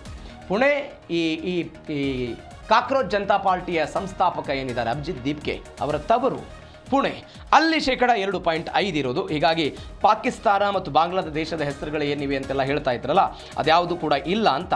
ದೆಹಲಿಯ ಅಗ್ರಗಣ್ಯ ಇದೆ, ಸಿಲಿಕಾನ್ ಸಿಟಿ ಬೆಂಗಳೂರು ಸೆಕೆಂಡ್ ಇರೋದು. ಇವೆಲ್ಲವೂ ಕೂಡ ಈ ಡಾಟಾಗಳನ್ನು ಅವರು ಬಿಡುಗಡೆ ಮಾಡೋ ಪ್ರಯತ್ನವನ್ನು ಮಾಡಿ ರಾಜಕಾರಣಿಗಳು ಒಂದು ಡಿಚ್ಚಿ ಕೊಡ್ತಿದ್ದಾರೆ ಅಂತ. ಬಟ್ ದೀರ್ಘಾವಧಿಗೆ ಇದೇನಾಗುತ್ತೆ, ಒಂದು ಸಾಮಾಜಿಕ ಕ್ರಾಂತಿಯಾಗಿನೋ ಅಥವಾ ವಿಡಂಬನಾತ್ಮಕವಾಗಿ ನೀವು ಟೀಕೆ ಟಿಪ್ಪಣಿ ಮಾಡ್ತೀರಿ ಅಂತ ಬಂದಾಗ ಕೇವಲ ಸೋಷಿಯಲ್ ಮೀಡಿಯಾದಲ್ಲಿ ಲೈಕು, ಡಿಸ್ಲೈಕು, ಫಾಲೋ ಇಷ್ಟಕ್ಕೆ ಸೀಮಿತ ಆಗಿಬಿಡುತ್ತಾ ಅಥವಾ ಮುಂದುವರೆದು ಏನಾದರೂ ಆಗುತ್ತಾ? ನೀವು ಜಿರಳೆಯನ್ನು ಇಟ್ಕೊಂಡು ಹೋಗಿ ನಾನು ಚುನಾವಣಾ ಆಯೋಗದಲ್ಲಿ ನಾನೊಂದು ಪಾರ್ಟಿಯನ್ನು ಕಟ್ತೀನಿ, ಅದಕ್ಕೆ ಅಧಿಕೃತ ಮುದ್ರೆ ಕೊಡಿ ಅಂತ ಹೇಳಿದ್ರೆ ಸಾಧ್ಯ ಇಲ್ಲ, ಜಿರಳೆಗೆ ಅವಕಾಶ ಇಲ್ಲ. ಯಾಕೆ ಏನಾಗುತ್ತೆ ಅನ್ನೋ ಸದ್ಯಕ್ಕಿರುವಂಥ ಕುತೂಹಲ ಇದೆ. ನೋಡೋಣ ಯಾವ ವಯೋಮಾನದವರು CJPಯ ಫಾಲೋವರ್ಸ್ ಇದ್ದಾರೆ, ಯಾವ್ಯಾವ ವಯಸ್ಸಿನವರು ಇದ್ದಾರೆ. ಅತಿ ಹೆಚ್ಚೆಲ್ಲ 19ರಿಂದ 25 ಜನ್ಸಿಗಳಂತ ನಾವೇನು ಕರಿತೀವಿ, ಅವರೇ ಅತಿ ಹೆಚ್ಚಿದ್ದಾರೆ. 70%ಕ್ಕೂ ಹೆಚ್ಚು ಮಂದಿ 19ರಿಂದ 25 ವಯೋಮಾನದವರೆಲ್ಲ ಆಗಿದ್ದಾರೆ. ಎರಡನೇ ಸ್ಥಾನ 26ರಿಂದ 30 ವರ್ಷ, ಅಂದರೆ 4 ವರ್ಷ ಡಿಫ್ರೆನ್ಸ್ ಇದ್ದವರು 85%ಕ್ಕಿಂತ ಹೆಚ್ಚು ಜನ. 18ರಿಂದ 30 ವರ್ಷದವರು 85%. ಒಟ್ಟು ಫಾಲೋವರ್ಸ್ಗಳಲ್ಲಿ ಒಂದು 85ಕ್ಕಿಂತ ಹೆಚ್ಚು ಜನ 18ರಿಂದ 30 ವರ್ಷ ಅಂತ ಸದ್ಯಕ್ಕೆ ಹೇಳ್ತಾ ಇರೋ ಡೀಟೇಲ್ಸ್ ಇದು, ಅವರು ಕೊಟ್ಟಿರುವಂಥ ಡೀಟೇಲ್ಸ್ ಇದು.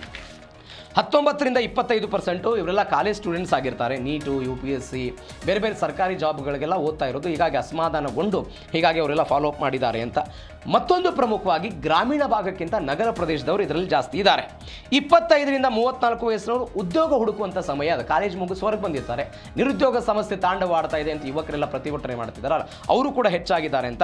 13ರಿಂದ 17 ವಯಸ್ಸಿನವರು 5% ಇದ್ದಾರೆ ಅಂತೆ. 35 ವಯಸ್ಸಿನ ಮೇಲ್ಪಟ್ಟವರು 5ಕ್ಕಿಂತ ಕಡಿಮೆ ಇದ್ದಾರೆ, ಶೇಕಡ 5ಕ್ಕಿಂತಲೂ ಕೂಡ ಕಡಿಮೆ ಇದ್ದಾರೆ ಅಂತ. ಹೀಗಾಗಿ ಟೋಟಲ್ ಓವರಾಲ್ ಈಗ ಹೆಚ್ಚು ಸೋಷಿಯಲ್ ಮೀಡಿಯಾಗಳನ್ನು ಬಳಕೆ ಮಾಡೋರು ಜೆನ್ಸಿಗಳು 2000 ಇಸ್ವಿಯಿಂದ ಹಿಡಿದು ಅದನ್ನು ಒಂದು 1997ರಿಂದ ಒಂದು ಆ ವಯೋಮಾನ ಏನಿದೆ ಆ ವಯೋಮಾನದ ಯುವಕರೆಲ್ಲ ಹೆಚ್ಚು ಬಳಕೆ ಮಾಡ್ತಿದ್ದಾರೆ. ಹೀಗಾಗಿ ಇವರ ಫಾಲೋವರ್ಸ್ ಇದೀಗ ಈ ಕಾಕ್ರೋಚ್ ಜನತಾ ಪಾರ್ಟಿಗೆ ಅತಿ ಹೆಚ್ಚು ಬೆಂಬಲವನ್ನು ಸಿಕ್ಕಿದೆ ಅಂತ. ಯಾಕಂದರೆ ಎರಡಿದೆ ಇಲ್ಲಿ. ಒಂದು ಸಾಂಪ್ರದಾಯಿಕ ರಾಜಕಾರಣ ಭಾರತದಲ್ಲಿ ಬೇರೆ ಬೇರೆ ಪಾರ್ಟಿಗಳನ್ನು ನಾವು ಗಮನಿಸಿದ್ದೀವಿ. ಆ ಸಾಂಪ್ರದಾಯಿಕ ರಾಜಕಾರಣದ ಹೊರತಾಗಿ ಸಾಮಾಜಿಕ ಮಾಧ್ಯಮಗಳ ಮುಖಾಂತರ ಇಂಥದ್ದೊಂದು ಕ್ರಾಂತಿ ಮಾಡೋ ಪ್ರಯತ್ನ. ಹೀಗಾಗಿ ಈ ಕ್ರಾಂತಿ ಏನಾಗುತ್ತೆ, ಏನು ಎತ್ತ, ಜನ ಹೆಂಗೆ ಸ್ವೀಕಾರ ಮಾಡ್ತಾರೆ ನೋಡೋಣ ಈ ವಿಚಾರವನ್ನು. ಇದು ಜೀ ಕನ್ನಡ ನ್ಯೂಸ್ DNA ಮೂರನೇ ಸುದ್ದಿ ಆಯಿತು. ಇನ್ನು 4ನೇ ಸುದ್ದಿ ಎತ್ತ ಹೋಗುವ ಸಮಯ. ಕೇರಳಕ್ಕೆ ಮಾನ್ಸೂನ್ ಪ್ರವೇಶ. ನಮಗೆಲ್ಲ ಒಂದು ಪ್ರಶ್ನೆ ಇದೆ, ಯಾಕೆ ಪ್ರತಿ ಬಾರಿನೂ ಕೇರಳದಲ್ಲೇ ಮಾನ್ಸೂನ್ ಶುರುವಾಗುತ್ತೆ, ಕೇರಳಕ್ಕೆ ಬಂದ ನಂತರ ಕರ್ನಾಟಕಕ್ಕೆ ಯಾಕೆ ಬರುತ್ತೆ? ಇಂಥದ್ದೊಂದು ಕುತೂಹಲ ಇದೆ. ಅದಕ್ಕೆ ಯಾವುದೇ ತಾಂತ್ರಿಕನೋ ಬೇರೆ ಅಂತಲ್ಲ, ಅದು ಒಂದು ಹವಾಮಾನ ವೈಪರೀತ್ಯಗಳು, ಹವಾಮಾನದ ತಕ್ಕಂತೆ ನಡೆಯುವಂಥ ಒಂದು ಪ್ರಕ್ರಿಯೆ ಅದು. ಈ ಕಾರಣಕ್ಕಾಗಿಯೇ ಕೇರಳಕ್ಕೆ ಬರುತ್ತೆ, ಕೇರಳದಿಂದ ಕರ್ನಾಟಕಕ್ಕೆ ಬರುವಂಥದ್ದು. ಹಾಗಾದರೆ ಏನಾಗುತ್ತೆ?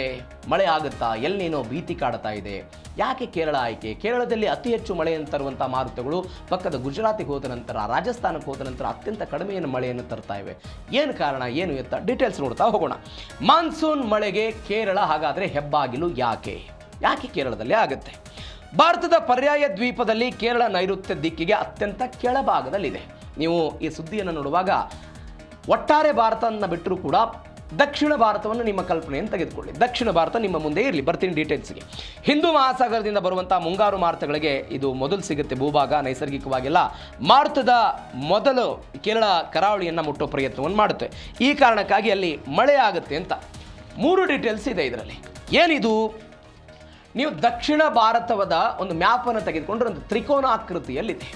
ಈ ತ್ರಿಕೋನಾಕೃತಿಯಲ್ಲಿರುವಂತಹ ದಕ್ಷಿಣ ಭಾರತ, ಅದರಲ್ಲೂ ಕನ್ಯಾಕುಮಾರಿ ಚೂಪಾಗಿರುವಂತಹ ಆ ಮೊಣಕು ಆಕೃತಿಯನ್ನು ನಾವು ಗಮನಿಸ್ತೀವಿ. ಈ ಚೂಪಾಗಿರುವಂತಹ ಕನ್ಯಾಕುಮಾರಿ ಸಮುದ್ರದ ಕಡೆಗೆ ಸ್ವಲ್ಪ ಚಾಚಿಕೊಂಡಿದೆ, ಅರಬ್ಬಿ ಸಮುದ್ರದ ಕಡೆಗೆ ತನ್ನನ್ನು ತಾನು ಚಾಚಿಕೊಂಡಿದ್ದನ್ನು ನಾವು ಗಮನಿಸ್ತೀವಿ. ಇದಕ್ಕೆ ನಾವು ಕೇಂದ್ರ ಬಿಂದು ಅಂತ ಅನ್ಕೊಳ್ಳೋಣ. ಕೇಂದ್ರ ಬಿಂದು ಇದು. ಈ ಕೇಂದ್ರ ಬಿಂದು ಆದ ನಂತರ ಏನಾಗುತ್ತೆ? ಮಾರುತಗಳ ವಿಭಜನೆ ಆಗುತ್ತೆ. ಹೆಂಗೆ ಮಾರುತಗಳ ವಿಭಜನೆ ಆಗುತ್ತೆ? ಹಿಂದೂ ಮಹಾಸಾಗರದಿಂದ ಮಾನ್ಸೂನ್ ಮಾರುತಗಳು ಏನು ಬರ್ತಾವಲ್ಲ, ಹಿಂದೂ ಮಹಾಸಾಗರದಿಂದ ಬರುವಂಥ ಮಾನ್ಸೂನ್ ಮಾರುತಗಳು ಅವೆಲ್ಲವೂ ಕೂಡ ಈ ಚೂಪಾದ ತ್ರಿಕೋನಾಕೃತಿಗೆ ಬಡದಾಗ ಏನಾಗುತ್ತೆ? 2 ಭಾಗ ಆಗುತ್ತೆ. ಈಗ ಹಿಂದೂ ಮಹಾಸಾಗರದಿಂದ ಬರುತ್ತೆ, ಕನ್ಯಾಕುಮಾರಿಯ ಆ ಚೂಪಾದ ಮೊಣಚಿಗೆ ಬಡಿಯುತ್ತೆ. ಆ ಮೊಣಚಿಗೆ ಬಡದಾಗಿ 2 ಭಾಗ ಆಗಿ ಸ್ಪ್ಲಿಟ್ ಆಗುತ್ತದು. ಆ 2 ಭಾಗವಾಗಿದ್ದಂತಹ ಸ್ಪ್ಲಿಟ್ ಏನಾಗುತ್ತೆ?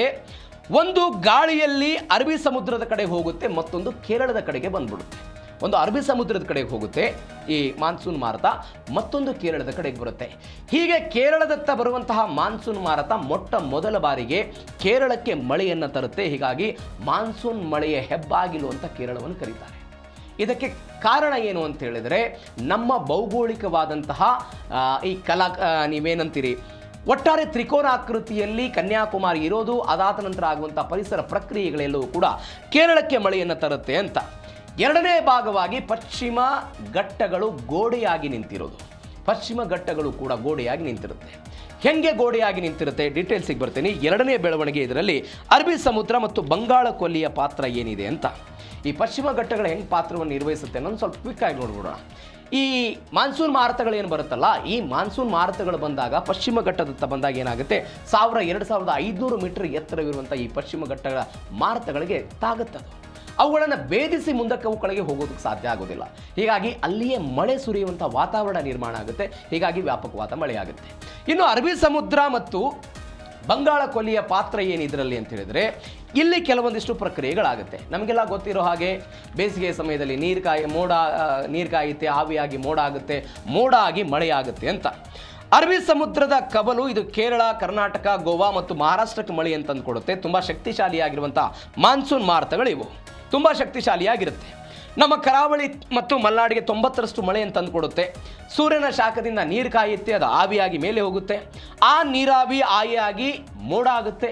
ಮೋಡ ಆದ ನಂತರ ಏನಾಗಬೇಕು ಅಂತ ಹೇಳಿದ್ರೆ ಅದು ಭೂಮಿಯ ಕಡೆಗೆ ಬರಬೇಕು. ಮೋಡ ಆಗಿದ್ದು ಮಾತ್ರ ಅಲ್ಲ, ಮೋಡ ಭೂಮಿ ಕಡೆಗೆ ಬರಬೇಕು. ಹೆಂಗೆ ಬರಬೇಕು ಭೂಮಿ ಕಡೆಗೆ?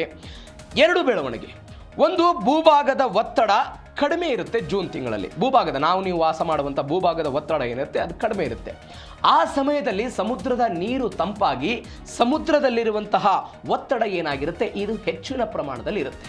ಭೂಭಾಗದಲ್ಲಿ ಕಡಿಮೆ, ಸಮುದ್ರದಲ್ಲಿ ಹೆಚ್ಚಿನ ಒತ್ತಡ ಮತ್ತು ಕಡಿಮೆ ಒತ್ತಡದ ನಡುವೆ ಏನಾಗುತ್ತೆ, ಈ ಮೋಡಗಳು ಎಲ್ಲವೂ ಕೂಡ ಭೂಮಿಯ ಕಡೆಗೆ ಬರೋದಕ್ಕೆ ಶುರುವಾಗುತ್ತೆ. ಭೂಮಿಯ ಕಡೆಗೆ ಬಂದಾಗ ಅದು ಮಳೆಯ ಆವಿಯಾಗಿ ಮಳೆಯಾಗಿ ಸುರಿಯೋದಕ್ಕೆ ಶುರುವಾಗುತ್ತೆ. ಇದು ಅರಬ್ಬಿ ಸಮುದ್ರ ಮತ್ತು ಮತ್ತೊಂದು ಕಡೆ ಈ ಬೆಳವಣಿಗೆ ಆಗುವಂಥದ್ದು ಬಂಗಾಳ ಕೊಲ್ಲಿ ಇದರಲ್ಲಿ ಪ್ರಮುಖವಾದ ಪಾತ್ರವನ್ನು ವಹಿಸುತ್ತೆ. ಇದು ಬಂಗಾಳ ಕೊಲ್ಲಿ ಮತ್ತೊಂದು ಕಡೆ ಅರಬ್ಬಿ ಸಮುದ್ರದ ಪಾತ್ರ. ಆದರೆ ಮತ್ತೊಂದು ಬೆಳವಣಿಗೆ ಇದೆ ಈ ವಿಚಾರದಲ್ಲಿ. ಏನು ಅಂತ ಹೇಳಿದರೆ, ಅದು ನಾವು ಗಮನಿಸಬೇಕಾದ ಸಂಗತಿ ಅಂದರೆ, ಪಶ್ಚಿಮ ಕರಾವಳಿಗೆ ಮಳೆ ಆಗುತ್ತೆ, ಉತ್ತರಕ್ಕೆ ನೆರೆ ಅಂದರೆ ಅಲ್ಲಿ ಬರೆ ಬೀಳುತ್ತೆ ಅಂತ. ಹೆಂಗೆ ಬರೆ ಬೀಳುತ್ತೆ? ಗಾಳಿ ನೇರವಾಗಿ ಪಶ್ಚಿಮ ಘಟ್ಟಕ್ಕೆ ಬಂದು ಅಪ್ಪಳಿಸೋದ್ರಿಂದ ಎಲ್ಲ ಮಳೆ ಜಾಸ್ತಿ ಆಗುತ್ತೆ. ಕೇರಳ, ಕರ್ನಾಟಕದ ಕರಾವಳಿ, ಮಲೆನಾಡು, ಮಹಾರಾಷ್ಟ್ರ, ಗೋವಾ ಭಾಗಗಳೆಲ್ಲ ಮಳೆ ಆಗುತ್ತೆ. ಪಶ್ಚಿಮ ಘಟ್ಟಗಳನ್ನು ದಾಟಿದ ನಂತರ ಮಾರುತಗಳು ಗುಜರಾತ್ ಮತ್ತು ರಾಜಸ್ಥಾನದ ಕಡೆಗೆಲ್ಲ ಚಲಿಸ್ತವೆ. ಅರಾವಳಿ ಪರ್ವತ ಶ್ರೇಣಿಗಳು ಗಾಳಿ ಬೀಸುವ ದಿಕ್ಕಿಗೆ ಸಮಾನಾಂತರ ಇರುವ ಕಾರಣಕ್ಕಾಗಿ ರಾಜಸ್ಥಾನಕ್ಕೆ ಮಳೆ ಕಡಿಮೆ ಆಗಿಬಿಡುತ್ತೆ. ನೀವು ರಾಜಸ್ಥಾನ ಅಂತ ಹೇಳಿದ್ರೆ ಒಂದು ಮರುಭೂಮಿ, ತಾರ ಮರುಭೂಮಿ ಎಲ್ಲ ಇರೋದನ್ನು ನೋಡಿದ್ದೀವಿ. ಕರ್ನಾಟಕ, ಕೇರಳದಲ್ಲಿ ವಿಪರೀತ ಮಳೆ ಅಂತಂದ್ಬಿಡುತ್ತೆ. ಇದು ರಾಜಸ್ಥಾನದಲ್ಲಿ ಕಡಿಮೆ ಆಗುತ್ತೆ. ಯಾಕೆ ಅಂತ ಹೇಳಿದ್ರೆ, ಈ ಸಮುದ್ರದ ಗಾಳಿ ಏನಿರುತ್ತಲ್ಲ ಅದು ಕರ್ನಾಟಕ, ಕೇರಳ, ಗೋವಾ ಮತ್ತು ಮಹಾರಾಷ್ಟ್ರದಲ್ಲಿ ತನ್ನಲ್ಲಿರುವಂಥ ಎಲ್ಲ ತಂಪನ್ನ ಮುಖಾಂತರ ಮಳೆಯನ್ನು ಸುರಿಸ್ಬಿಡುತ್ತೆ. 70% ಮಳೆಯನ್ನು ಈ 4 ರಾಜ್ಯಗಳಲ್ಲಿ ಈ ಸಮುದ್ರದಿಂದ ಬಂದಿರುವಂತಹ ಈ ಅಲೆಗಳೆಲ್ಲವೂ ಕೂಡ ಮಳೆಯನ್ನು ಸುರಿಸೋಗ್ಬಿಡುತ್ತೆ. ಉಳಿದಂಥ 30% ಪಕ್ಕದ ಗುಜರಾತ್ ಮತ್ತು ರಾಜಸ್ಥಾನಕ್ಕೆ ಹೋಗುತ್ತೆ. ಆದರೆ ರಾಜಸ್ಥಾನಕ್ಕೆ ಹೋದಂತಹ ಸಮಯದಲ್ಲಿ ಏನಾಗುತ್ತೆ, ಅಲ್ಲಿ ಅರಾವಳಿ ಪರ್ವತ ಶ್ರೇಣಿ ಇದೆ. ಆ ಅರಾವಳಿ ಪರ್ವತ ಶ್ರೇಣಿ ಹೆಂಗಿದೆ ಅಂತ ಹೇಳಿದ್ರೆ ಅತ್ಯಂತ ಸಮನಾಗಿದೆ. ನಾನು ಅವಾಗಲೇ ಹೇಳ್ತಾ ಇದ್ದೆ, ಪಶ್ಚಿಮ ಘಟ್ಟಗಳಿಗೆ ಅದು ತಡೆಯನ್ನು ಒಡ್ಡಿ ಎಲ್ಲವೂ ಕೂಡ ಆಗಿಬಿಡುತ್ತೆ. ಹೀಗಾಗಿ ತಡೆ ಒಡ್ಡದಾಗ ಅಲ್ಲಿ ಮಳೆ ಆಗೋದಕ್ಕೆ ಶುರುವಾಗುತ್ತೆ. ಆದರೆ ಅರಾವಳಿ ಪರ್ವತ ಶ್ರೇಣಿ ಸಮಾನಾಂತರವಾಗಿರೋದ್ರಿಂದ ಅದನ್ನು ದಾಟಿಕೊಂಡು ಈ ಮಾನ್ಸೂನ್ ಮಾರುತಗಳೆಲ್ಲವೂ ಕೂಡ ಪಕ್ಕಕ್ಕೆ ಸಡಿಲವಾಗಿ ಹಾದು ಹೋಗ್ಬಿಡುತ್ತೆ. ಹೀಗಾಗಿ ಆ ಪ್ರದೇಶದಲ್ಲಿ ಮಳೆ ಅತ್ಯಂತ ಕಡಿಮೆ ಆಗಿಬಿಡುತ್ತೆ. ಈ ಕಾರಣಕ್ಕಾಗಿ ಮಳೆ ಕಡಿಮೆ ಆಗುತ್ತೆ ಅಂತ ಅಂದಾಜು ಮಾಡಲಾಗುತ್ತೆ. ಮತ್ತೊಂದು ಬೆಳವಣಿಗೆ ಈ ವಿಚಾರದಲ್ಲಿ ಅಂತ ಹೇಳಿದ್ರೆ, ಭಾರತಕ್ಕೆ ಮುಂಗಾರು ಮಳೆ ಹೇಗೆ ಹಂಚಿಕೆ ಆಗುತ್ತೆ? ಮುಂಗಾರು ಮಳೆ ಹೆಂಗೆ ಹಂಚಿಕೆ ಆಗುತ್ತೆ? ಮೇ ತಿಂಗಳಲ್ಲಿ ಅಂಡಮಾನ್ ಮತ್ತು ನಿಕೋಬಾರ್ ತಲುಪ್ತವೆ. ಈಗಾಗಲೇ ಮುಂಗಾರು ಮಾರುತಗಳಲ್ಲಿ ಬಂದಿವೆ ಅನ್ನೋದು ನಾವು ಮೊನ್ನೆ ಹೇಳಿದ್ದೀವಿ. ಜೂನ್ 1ರಂದು ಅಧಿಕೃತವಾಗಿ ಮುಂಗಾರು ಕೇರಳವನ್ನು ಪ್ರವೇಶ ಮಾಡುತ್ತೆ. ಬಂಗಾಳ ಕೊಲ್ಲಿಯ ಕವಲು ಈಶಾನ್ಯ ಭಾರತದ ತ್ರಿಪುರ, ಮಣಿಪುರ, ಅಸ್ಸಾಂ ಈ ಭಾಗದಲ್ಲಿ ಎಂಟ್ರಿ ಆಗೋದು. ಜೂನ್ 5ರಿಂದ 10ನೇ ತಾರೀಕು ಒಂದು 5 ದಿನಗಳ ವ್ಯಾಪ್ತಿಯಲ್ಲಿ ಮುಂಗಾರು ಕರ್ನಾಟಕದ ಕರಾವಳಿ, ಮಲೆನಾಡು ಭಾಗಕ್ಕೆಲ್ಲ ಬರುತ್ತೆ. ಜೂನ್ 20ರಿಂದ 30ನೇ ತಾರೀಕಿನವರೆಗೆ ಅಂದರೆ ಆ 10 ದಿನಗಳ ಭಾಗದಲ್ಲಿ ಉತ್ತರ ಭಾರತದ ಬಿಹಾರ, ಉತ್ತರಾಖಂಡ್, ಉತ್ತರ ಪ್ರದೇಶ, ದಿಲ್ಲಿ ಈ ಭಾಗಕ್ಕೆಲ್ಲ ಆವರಿಸುತ್ತೆ. ಹರಿಯಾಣ, ಪಂಜಾಬ್ ಮತ್ತು ಹಿಮಾಚಲ ಪ್ರದೇಶಗಳನ್ನು ಮುಂಗಾರು ಮಾರುತ ಅಂದರೆ ಕೇರಳದಿಂದ ಶುರುವಾಗಿ ಉತ್ತರ ಭಾರತ, ಅದಾದ ನಂತರ ಅಸ್ಸಾಂ, ತ್ರಿಪುರ, ಮಣಿಪುರ ಎಲ್ಲ ಭಾಗಗಳಿಗೂ ಕೂಡ ಇದು ಹೋಗುತ್ತೆ. ಆ ಮುಖಾಂತರ ಮುಂಗಾರು ಹೀಗೆ ಬೇರೆ ಬೇರೆ ಬೇರೆ ರಾಜ್ಯಗಳಲ್ಲಿ ಹಂಚಿಕೆ ಆಗುವುದನ್ನು ನಾವು ನೋಡಬಹುದು. ಕೊನೆಯದಾಗಿ ಮುಂಗಾರು ಮೇಲೆ ಎಲ್ ನೀನೋ ಕಣ್ಣಿದೆ. ನಾವು ಮೊನ್ನೆಯೂ ಕೂಡ ಇದ್ರ ಬಗ್ಗೆ ಮಾತನಾಡಿದ್ದೀವಿ. ಎಲ್ ನೀನೋ ಕಣ್ಣಿರೋದು ಅಂದರೆ ಈ ಬಾರಿ ಮಳೆ ಜಾಸ್ತಿ ಆಗುತ್ತಾ, ಕಡಿಮೆ ಆಗುತ್ತಾ, ಏನು ಎತ್ತ ಅನ್ನೋದ್ರ ಬಗ್ಗೆ ಪೆಸಿಫಿಕ್ ಮಹಾಸಾಗರದಲ್ಲಿ ಆಗುವಂತಹ ಒಂದು ಹವಾಮಾನ ವೈಪರೀತ್ಯದಿಂದ ಎಲ್ ನೀನೋವನ್ನು ಭಾರತ 2026ರಲ್ಲಿ ಅನುಭವಿಸುತ್ತೆ ಅಂತ. ಅದು ಕೇವಲ ಎಲ್ ನೀನೋ ಅಲ್ಲ, ಸೂಪರ್ ಎಲ್ ನೀನೋವನ್ನು ನಾವು ಅನುಭವಿಸ್ತೀವಿ ಅಂತ. ವಿಪರೀತವಾದಂತಹ ಬರಗಾಲ ಆಗಬಹುದು. ಆ ಎಲ್ ನೀನೋ ಪ್ರಕ್ರಿಯೆಯಿಂದಾಗಿ ಈ ಮಾನ್ಸೂನ್ ಮಾರುತಗಳು ಅತ್ಯಂತ ದುರ್ಬಲ ಆಗುತ್ತೆ ಅಂತ. ಹಾಗಾದರೆ ಮುಂಗಾರು ಮೇಲೆ ಎಲ್ ನೀನೋ ಕೆಂಗಣ್ಣು ಹೆಂಗಿದೆ? ತೇವಾಂಶದ ದಿಕ್ಕು ಬದಲಾವಣೆ ಆಗುತ್ತೆ. ಪೆಸಿಫಿಕ್ ಮಹಾಸಾಗರ ಅತಿಯಾಗಿ ಕಾಯುವುದರಿಂದ ಮೋಡಗಳು ಆಕರ್ಷಿತ ಆಗುತ್ತೆ. ದುರ್ಬಲವಾಗುವಂತಹ ಮಾರುತಗಳು, ತೇವಾಂಶ ಭರಿತ ಮಾರುತಗಳು ದಾರಿಯಲ್ಲೇ ತಮ್ಮ ಶಕ್ತಿಯನ್ನೆಲ್ಲ ಕಳೆದುಕೊಂಡು ಬಿಡುತ್ತೆ. ಮಾರುತಗಳು ದುರ್ಬಲ ಆದರೆ ಮಾನ್ಸೂನ್ನ ಪ್ರಮಾಣ ಕಡಿಮೆ ಆಗುತ್ತೆ. ಹೀಗಾಗಿ ಮಳೆಯ ಪ್ರಮಾಣವೂ ಕೂಡ ಕಡಿಮೆ ಆಗುತ್ತೆ. ಹೀಗಾಗಿ ಭಾರತಕ್ಕೆ ಬರಬೇಕಾದಂಥ ಮೋಡಗಳು ದಾರಿ ತಪ್ಪೋದ್ರಿಂದ ಒಟ್ಟಾರೆ ಮಳೆಯ ಪ್ರಮಾಣ ಕಡಿಮೆ ಆಗಬಹುದು ಅಂತ. ಸಮುದ್ರ ತಂಪಾಗಿ ಭೂಮಿ ಕಾಯಬೇಕು. ಆದರೆ ಎಲ್ಲಿನೋ ಸಂಭವಿಸಿದಾಗ ಇಡೀ ಜಾಗತಿಕ ಗಾಳಿಯ ದಿಕ್ಕೇ ಎಲ್ಲ ಬದಲಾಗಿ ಪೆಸಿಫಿಕ್ ಮಹಾಸಾಗರ ಅತಿಯಾಗಿ ಕಾಯುತ್ತೆ. ಅದು ದಕ್ಷಿಣ ಅಮೆರಿಕಾದ ಕಡೆಗೆ ಗಾಳಿ ಮತ್ತು ಮೋಡಗಳನ್ನೆಲ್ಲ ಆಕರ್ಷಣೆ ಮಾಡುತ್ತೆ. ಇದರಿಂದ ಹಿಂದೂ ಮಹಾಸಾಗರದಿಂದ ಭಾರತದ ಕಡೆಗೆ ಬರಬೇಕಾದಂಥ ತೇವಾಂಶ ಭರಿತ ಮಾರ್ಗಗಳೆಲ್ಲ ಕಡಿಮೆ ದುರ್ಬಲತೆಯನ್ನು ಹೊಂದಿ ಅಂದರೆ ಅತ್ಯಂತ ಶಕ್ತಿ ಕಡಿಮೆ ಆಗಿಬಿಡುತ್ತೆ. ಹೀಗಾಗಿ ಮಳೆಯ ಪ್ರಮಾಣವು ಕೂಡ ಕಡಿಮೆ ಆಗುತ್ತೆ. ಅದರಿಂದ ನಾವು ಬರಗಾಲವನ್ನು ಎದುರಿಸಬಹುದು ಎನ್ನುವಂಥ ಆತಂಕ ಇದೆ. ಹೀಗಾಗಿ ಎಲ್ ನೀನೋ ಯಾವ ಪರಿಪ್ರಮಾಣದಲ್ಲಿ ಈ ಬಾರಿ ಎಫೆಕ್ಟ್ ಆಗುತ್ತೆ ನೋಡೋಣ. ಅದು ಪಕ್ಕದ ತಮಿಳುನಾಡಿನ ರಾಜಕಾರಣದ ಬಗ್ಗೆ. ಯಾವ AIDMKಯಲ್ಲಿ ಬಣಗಳು ಸೃಷ್ಟಿಯಾಗಿ 25 ಜನ TVKಗೆ ಸಪೋರ್ಟ್ ಮಾಡಿದ್ರು, ಇದೀಗ ಒನ್ಸ್ ಅಗೇನ್ ಅದೇ AIDMKಯಲ್ಲಿ ಎಡಪ್ಪಾಡಿ ಪಳನಿಸ್ವಾಮಿ ಅವರ ನಾಯಕತ್ವವನ್ನು ಧಿಕ್ಕರಿಸಿ 3 ಜನ ಶಾಸಕರು ಶಾಸಕ ಸ್ಥಾನಕ್ಕೆ ರಾಜೀನಾಮೆ ಕೊಟ್ಟುಬಿಟ್ಟಿದ್ದಾರೆ. ಅವರೆಲ್ಲ ಇದೀಗ ವಿಜಯ್ ನೇತೃತ್ವದ TVKಯನ್ನು ಜಾಯ್ನ್ ಆಗಿರೋದು. ಹಾಗಾದರೆ ಏನಾಯಿತು ತಮಿಳುನಾಡಲ್ಲಿ? ತಮಿಳಿಗ ವೆಟ್ರಿ ಕಳಗಂ ಪಕ್ಷಕ್ಕೆ ಸೇರ್ಪಡೆ ಆಗೋದಕ್ಕೆಲ್ಲ ಅವರು ಮುಂದಾಗಿದ್ದಾರೆ. ಹಾಗಾದರೆ ಇಷ್ಟು ದಿನಗಳ ಕಾಲ ಈ ಮೈತ್ರಿಯ ಗೊಂದಲಗಳಾಗ್ತಾ ಇತ್ತಲ್ಲ, ಮತ್ತಷ್ಟು ಸಪೋರ್ಟ್ ಸಿಗ್ತಾ ಇದೆಯಾ ವಿಜಯ್ ಅವರಿಗೆ ಅನ್ನೋದು ಒಂದು. ಎರಡನೇದು DMK ಮತ್ತು AIDMK ಚುನಾವಣೆಯ ಫಲಿತಾಂಶ ಬಂದಾಗ ಮೈತ್ರಿ ಮಾಡಿಕೊಳ್ಳೋದಕ್ಕೆ ಮಾತುಕತೆಯನ್ನು ನಡೆಸಿದ್ರು ಅಂತ ಕಾಂಗ್ರೆಸ್ನ ಸಂಸದರೊಬ್ಬರು ಆರೋಪ ಮಾಡಿದ್ದಾರೆ. ಏನೇನಾಯಿತು ಬೆಳವಣಿಗೆ ಡೀಟೇಲ್ಸ್ ನೋಡ್ತಾ ಹೋಗೋಣ. TVK ವಿಜಯ್ ಕೈ ಹಿಡಿದಿದ್ದಾರೆ 3 ಜನ ಶಾಸಕರೆಲ್ಲ ಕೈ ಹಿಡಿದಿದ್ದಾರೆ. ವಿಜಯ್ ಕೈ ಹಿಡಿದಿದ್ದಾರೆ CV ಷಣ್ಮುಗಂ ನೇತೃತ್ವದ AIDMKಯ ಬಂಡಾಯ 3 ಜನ ಶಾಸಕರು. ಯಾರ್ಯಾರು? K ಮರಗತಂ, D Jayakumar, V Satyabhama ಇವರೆಲ್ಲ ರಾಜೀನಾಮೆ ಕೊಟ್ಟು TVKಯನ್ನು ಸೇರ್ಪಡೆ ಆಗಿರೋದು. ತೆರವಾಗಿರುವಂಥ ಈ 3 ಕ್ಷೇತ್ರಗಳಿಗೆ ಚುನಾವಣೆ ಆಗಬೇಕಾಗುತ್ತೆ. 6 ತಿಂಗಳ ಒಳಗಾಗಿ ಚುನಾವಣೆ ಆದ ನಂತರ TVKಯಿಂದ ಚುನಾವಣೆಗೆ ಸ್ಪರ್ಧೆ ಮಾಡ್ತಾರೆ. ಗೆಲ್ಲಬೇಕು ಅನ್ನುವಂಥ ಅನಿವಾರ್ಯತೆ ಕೂಡ ಇರುತ್ತೆ. ಮರಗತಂ ಕುಮಾರವೇಲ್, ಮಧುರಾಂತಕಂ ಎನ್ನುವಂಥ ವಿಧಾನಸಭಾ ಕ್ಷೇತ್ರ S ಜಯಕುಮಾರ್, ಪೆರುಂದರೊಯ್ ಎನ್ನುವಂಥ ವಿಧಾನಸಭಾ ಕ್ಷೇತ್ರ ಸತ್ಯಭಾಮ, ದಾರಾಪುರಂ ಎನ್ನುವಂಥ ವಿಧಾನಸಭಾ ಕ್ಷೇತ್ರ. ನೀವು ನೋಡಿ, ಕಳೆದ ಬಾರಿ 25 ಜನ ಸಪೋರ್ಟ್ ಮಾಡಿದ್ರಲ್ಲ, ಅವ್ರು ಹೆಂಗೆ ಮಾಡಿದ್ರು? ವಿಧಾನಸಭೆಯಲ್ಲಿ ಬಹುಮತಕ್ಕೆ ಹಾಕಿದಾಗ ನಾವು ಸರ್ಕಾರದ ಪರವಾಗಿ ಇದ್ದೀವಿ ಅಂತ ಬಾಹ್ಯ ಬೆಂಬಲವನ್ನು ಸರ್ಕಾರಕ್ಕೆ ಮತ ಹಾಕಿದ್ರು. ಅವರ್ಯಾರು ಕೂಡ ಶಾಸಕ ಸ್ಥಾನಕ್ಕೆ ರಾಜೀನಾಮೆ ಕೊಟ್ಟಿರಲಿಲ್ಲ. ಇದು ಡಿಫರೆನ್ಸ್ ಇದೆ. ಹೀಗಾಗಿ ಅವರ ವಿರುದ್ಧ ಪಕ್ಷಾಂತರ ನಿಷೇಧ ಕಾಯ್ದೆ ಏನಿದೆ ಅದು ತೂಗುಗತ್ತಿಯಾಗಿ ಮಾರ್ಪಟ್ಟಿದೆ. ಬಟ್ ಇವ್ರಿಗೆ ಹಾಗಿಲ್ಲ. ಅಂದರೆ ಏನು ಹೇಳುತ್ತೆ ಅಂತ ಹೇಳಿದ್ರೆ, ಅದು ಒಂದು ಪಕ್ಷದಿಂದ ಗೆದ್ದು ನೀವು ಬೇರೊಂದು ಪಾರ್ಟಿಯ ಜೊತೆಗೆ ನೀವು ಹೋಗಿ ಅಲ್ಲಿ ಶಾಸಕರಾಗಿ ಮುಂದುವರಿಯೋದಕ್ಕೆ ಅವಕಾಶ ಇಲ್ಲ. ಹೀಗಾಗಿ ಈ 3 ಜನ ಏನು ಮಾಡಿದ್ದಾರೆ, ಇದೀಗ ಶಾಸಕ ಸ್ಥಾನಕ್ಕೆ ರಾಜೀನಾಮೆ ಕೊಟ್ಟು ಸ್ಪೀಕರ್ನೆಲ್ಲ ಭೇಟಿ ಮಾಡಿದರು. ರಾಜೀನಾಮೆ ಆಯಿತು. ಸಚಿವ ಆದವ್ ಅರ್ಜುನ್ ಅವರೆಲ್ಲ ಭೇಟಿ ಮಾಡಿ ವಿಜಯ್ ನೇತೃತ್ವದಲ್ಲಿ TVKಯನ್ನು ಸಪೋರ್ಟ್ ಅಂದರೆ ಅವರು ಸೇರ್ಪಡೆಯಾಗಿದ್ದಾರೆ ಅಂತ ಸದ್ಯಕ್ಕೆ ಬರ್ತಾ ಇರುವಂಥ ಡೀಟೇಲ್ಸ್. ಇವರು ಕಾರಣಗಳನ್ನು ಕೂಡ ಕೊಟ್ಟಿದ್ದಾರೆ, ಯಾವ ಕಾರಣಕ್ಕೆ ನಾವು ಸೇರ್ಪಡೆ ಆಗಿದ್ದೀವಿ ಏನು ಎತ್ತ ಅಂತ. AIDMK ತನ್ನ ಸೈದ್ಧಾಂತಿಕ ನಿಲುವೆಲ್ಲವನ್ನು ಕೂಡ ಬದಲಾವಣೆ ಮಾಡ್ಕೊಂಡ್ಬಿಟ್ಟಿದೆ. ಸಿದ್ಧಾಂತದಿಂದ ದೂರ ಸರಿದಿದೆ. ನಾಯಕತ್ವದಲ್ಲಿ ಗೊಂದಲ ಇದೆ. ಎಡಪ್ಪಾಡಿ ಪಳನಿಸ್ವಾಮಿ ನಾಯಕತ್ವವನ್ನು ನಾವು ಒಪ್ಪೋದಕ್ಕೆ ಸಾಧ್ಯ ಇಲ್ಲ. ಹೀಗಾಗಿ ನಾವು ರಾಜೀನಾಮೆ ಕೊಟ್ಟಿದ್ದೀವಿ, TVK ಜೊತೆಗೆ ಹೋಗ್ತಿದ್ದೀವಿ ಅಂತ ಅವರೆಲ್ಲ ಹೇಳಿದರು. ಅವರು ಹಿಂದೆ ವೇಲುಮಣಿ ಷಣ್ಮುಗಂ ಜೊತೆಗೆಲ್ಲ ಗುರುತಿಸ್ಕೊಂಡಿದ್ರು. ಹೀಗಾಗಿ ಅವರು ಆ ಕಡೆ ಹೋಗಿದ್ದಾರೆ. ಇದಕ್ಕೆ ಈ 3 ಜನವು ಕೂಡ ಹೋಗಿದ್ದಾರೆ. ಬಟ್ ನಾಳೆ ಉಪಚುನಾವಣೆ ಆಗಿ ಈ 3 ಕ್ಷೇತ್ರದಲ್ಲಿಯೂ ಕೂಡ TVK ಒನ್ಸ್ ಅಗೇನ್ ಗೆದ್ದರೆ ಬಹುಮತ ಅಂದರೆ ಈಗಿರುವಂಥ ಬಹುಮತ ಮತ್ತಷ್ಟು ಅವರಿಗೆ ಹೆಚ್ಚಳ ಆಗುತ್ತೆ. ವಿಜಯ್ಗೆ ಬೆಂಬಲ ನೀಡಿದ್ದ 3 ಶಾಸಕರು ಬೆಂಬಲ ನೀಡಿದ್ದಾರೆ. ಮೇ 13ರಂದು ನಡೆದಂಥ ವಿಶ್ವಾಸಮತ ಯಾಚನೆ ವೇಳೆ ಬೆಂಬಲ. 24 ಬಂಡಾಯ AIDMK ಶಾಸಕರು ಪಕ್ಷದ ವಿಪ್ಪನ್ನೆಲ್ಲ ಉಲ್ಲಂಘನೆ ಮಾಡಿದರು. ಅದಕ್ಕಾಗಿ ಕಾನೂನಾತ್ಮಕವಾಗಿ ಅವರೆಲ್ಲ ಹೋರಾಟ ಮಾಡ್ತಿದ್ದಾರೆ. ಹೀಗಾಗಿ ಅವರು ಬೆಂಬಲ 144ಕ್ಕೆ ಏರಿಕೆ ಆಗಿತ್ತು TVKದು. ಈಗ ಅಧಿಕೃತವಾಗಿ ಶಾಸಕ ರಾಜೀನಾಮೆ ಕೊಟ್ಟಿದ್ದಾರೆ. ಹೀಗಾಗಿ 6 ತಿಂಗಳ ಒಳಗಾಗಿ ಅಲ್ಲಿ ಚುನಾವಣೆ ಆಗಬೇಕು. ಚುನಾವಣೆಯಲ್ಲಿ ಗೆದ್ದರೆ ಮತ್ತಷ್ಟು ಸಪೋರ್ಟ್ ಅವರಿಗೆಲ್ಲ ಸಿಗುತ್ತೆ. ನಾನು ಆವಾಗಲೇ ಹೇಳಿದೆ, ಇವರೆಲ್ಲ ವಿಧಾನಸಭೆ ಒಳಗಾಗಿ ಸರ್ಕಾರದ ಪರವಾಗಿ ಇವರೆಲ್ಲ ಮತ ಚಲಾವಣೆ ಮಾಡಿದ್ರು. ಹೀಗಾಗಿ ಅವ್ರಿಗೆ ಯಾರಿಗೂ ಸಚಿವ ಸ್ಥಾನ ಇರಲಿಲ್ಲ. ನೀವು ನೋಡಿ, ಅವರು ಸಪೋರ್ಟ್ ಮಾಡಿರ್ಬೋದು, ಮತ ಹಾಕಿರ್ಬೋದು, TVK ಸರ್ಕಾರಕ್ಕೆ ಜೈ ಎಂದಿರ್ಬೋದು, ಅದು ಬಾಹ್ಯ ಬೆಂಬಲ. ಆದರೆ ಪಕ್ಷವನ್ನು ಅವರು ಸೇರ್ಪಡೆ ಆಗಿರಲಿಲ್ಲ. ಹೀಗಾಗಿ ಇವರಿಗೆ ಸಚಿವ ಸ್ಥಾನ ಸಿಕ್ಕಿರಲಿಲ್ಲ. ಈಗೇ ನೀವು ರಾಜೀನಾಮೆ ಕೊಟ್ಟು ಇವರೆಲ್ಲ ಆಗಿದ್ದಾರೆ. ಈ ಪ್ರಕ್ರಿಯೆ ಆದ ನಂತರ ಇವರಿಗೆ ಸಚಿವ ಸ್ಥಾನ ಸಿಗುವಂತಹ ಸಾಧ್ಯತೆಗಳು ಕೂಡ ಇದೆ. ಅವರು ಹೊರಗಿನ ಬೆಂಬಲ, ಈಗ ಇವರು ಕಾನೂನಿನಿಂದ ಮುಕ್ತರಾಗಿ ಹೊರಗಡೆ ಬಂದು ಈಗ ಅವರು ಸಪೋರ್ಟ್ ಮಾಡೋ ಪ್ರಯತ್ನವನ್ನು ಮಾಡಿದ್ದಾರೆ. ಹೀಗಾಗಿ ಏನಾಗುತ್ತೆ ಇದು ಮುಂದೆ ನೋಡೋಣ. ಇದು 3 ಶಾಸಕರ ಕಥೆ. ಆದರೆ ಮತ್ತೊಂದು ಬೆಳವಣಿಗೆ ಈ ವಿಚಾರದಲ್ಲಿ ಏನು ಅಂತ ಹೇಳಿದರೆ, ರಹಸ್ಯ ಮಾತುಕತೆ ಬಯಲಾಗಿದೆ.